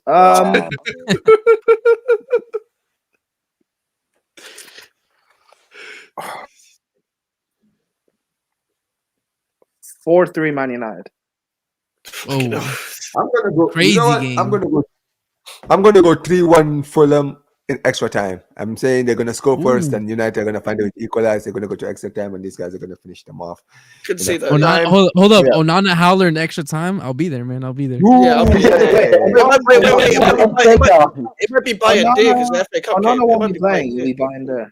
Bayern there. Right. Bayern D howler. Bayern D So howler. again, but yeah, I was just Howler regardless, so we'll be there. Turkish disaster, bro. Bayern there is gonna give them the lead, and United are gonna try to go for it to get the equalizer, and then they're gonna get a sucker punch with a third one. Yeah. But final game in the FA Cup on Monday: Nottingham Forest versus Ipswich. Prime. Nottingham Forest versus Ipswich. Yes, Nottingham Forest versus Ipswich. Yeah, Forest at home. Ipswich. Yeah. 3-1 Forest. 3-1 Forest. Alfie. 3-0 Forest. All right, Mike's. 4-0 Forest. Ben Johnson disaster class. Okay. If he plays. Bro, allow Johnson, man. Hey, No, pause. fuck off. Chris. Can't even get into the Ipswich team. Shows you how good he is. Hey, yo. Relax, man. RSM. I'll say 2-0 Forest. 2-0 Forest. Yeah, honestly, I don't see these guys winning this. I don't see Ipswich doing anything in this game. But you know what? I'll probably say I'll make it 2-1. I'll say 2-1. It's gonna be close. I feel like maybe they'll go either side and then they'll get a goal. And it's crazy how there's only two of the. It's crazy how there's only two of the so-called big six left in the FA Cup at this stage. It's crazy. Yeah, to see. and one of them is literally United, who are in 14th, bro. Like, Yeah. I told you, this league is cooked at the moment, man. This season makes no sense. And crazy The thing league is, makes sense. you got one of the relegation teams is still in it. Crazy. Yeah, man. Ipswich. No. You got Wild, Wolves in this thing. In this thing still. But Cardiff are still in this. Seriously, United have shame. Plymouth. Listen, guys. Plymouth, bro. Plymouth. Like half the teams aren't in the. Shut up, pie face, man. Big up. Crazy. Yeah, man. But listen, guys. But listen, big up to the panel here, guys. Big up to RSM making his Two Ballers FC Big up. debut. Big up to you every single time. Yo, listen, man. Let them know, man. What do you got coming in your channel, man? Yeah, big up. Thank you for having me on. Shout out everybody on the panel. It was nice to meet you, Alfie. Yeah, for me personally, RSM TV. I'll be doing just Chelsea watch alongs for now. Kind of busy with work, so I can just watch the games and that's about it. But listen, I'm on the road to 1K. I'm about to hit 700. So if any of y'all haven't subscribed to my channel, man. I appreciate it. Yeah, I'll make sure I'll sub. I appreciate it. RSM's channel, man. Come on. Guys, go subscribe. Check it out. Man. Yeah, make sure you guys go subscribe. Mikes, man, what do you got coming on your channel this week, man? I mean, I know you guys have a game tomorrow, obviously. League match is not over. Leicester tomorrow. I've already said you must. I said you guys are gonna get your biggest win of the season against them. Still believe in it. But listen, talk to us, man. What do you got coming on your channel? Yeah, West Ham hype, man. Yeah, we've got the live match reaction after the game, 11:30.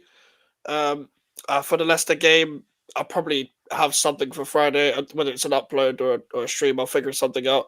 Over the weekend, probably have a couple watch-alongs as well, and have to show of Alfie on Monday. So yeah, just join me for the match reaction live at 11:30 tomorrow. Like RSM on the road to 1K, just hit 800 on the weekend. So yeah, 1K as soon as possible, man. Hey man, listen, man. Yeah, I think you're close, right? You're like what, 300 away? 200, yeah, just under 200 away. 196, all right. I think. Something like that. Okay. All right. Alfie, what about you, man? What do you got coming in your channel? Well, thankfully enough, we haven't got another game until next week, so I don't need to put myself through the pain of having to predict an Arsenal result. But I should be dropping a video either tomorrow or at the weekend, just talking about what we learned from the game, what went wrong, and obviously we'll have I'll have the show on Max's channel on Monday. But we're pushing for 500 subs by the end of the year. Anyone who's in the chat, if you can subscribe, that would be greatly appreciated. And yeah, on the road to 500. All right. Prime, man. Listen, always good having you in your channel, man. Even though sometimes you've been moving a little bit crazy, but yeah, man. Listen, big up to everyone of you guys watching. This will redirect you guys to Flawless's channel. He was doing the United Arsenal show. I think he's still live right now, guys. So put Omar BYT rate in the comment section. Big up to the panel. Big up to every one of you guys this year. I've got a 10 out of 10 show. We will be back next week for True Ballers FC. Same time, same place, man. Who knows, man? We'll be doing the FA Cup rounds. Hopefully, we get a few upsets so that we can have something to talk about because, none of our teams are in it, unfortunately. My team is. And the Champions League fixtures as well. But yeah, man. But listen, yeah, we're gonna be redirecting to Sarcasm City TV. Make sure you guys go out there and put Omar BYT rate on the channel, guys. Big up to every single one of you guys watching. Make sure you guys like the video, subscribe to the channel, subscribe to all the guys in here. I'll put RSM's channel on his link on the description when I get out of here. But make sure you guys like the video, subscribe to the channel, and peace, you guys. Sarcasm City on the way. Omar BYT rate on the way.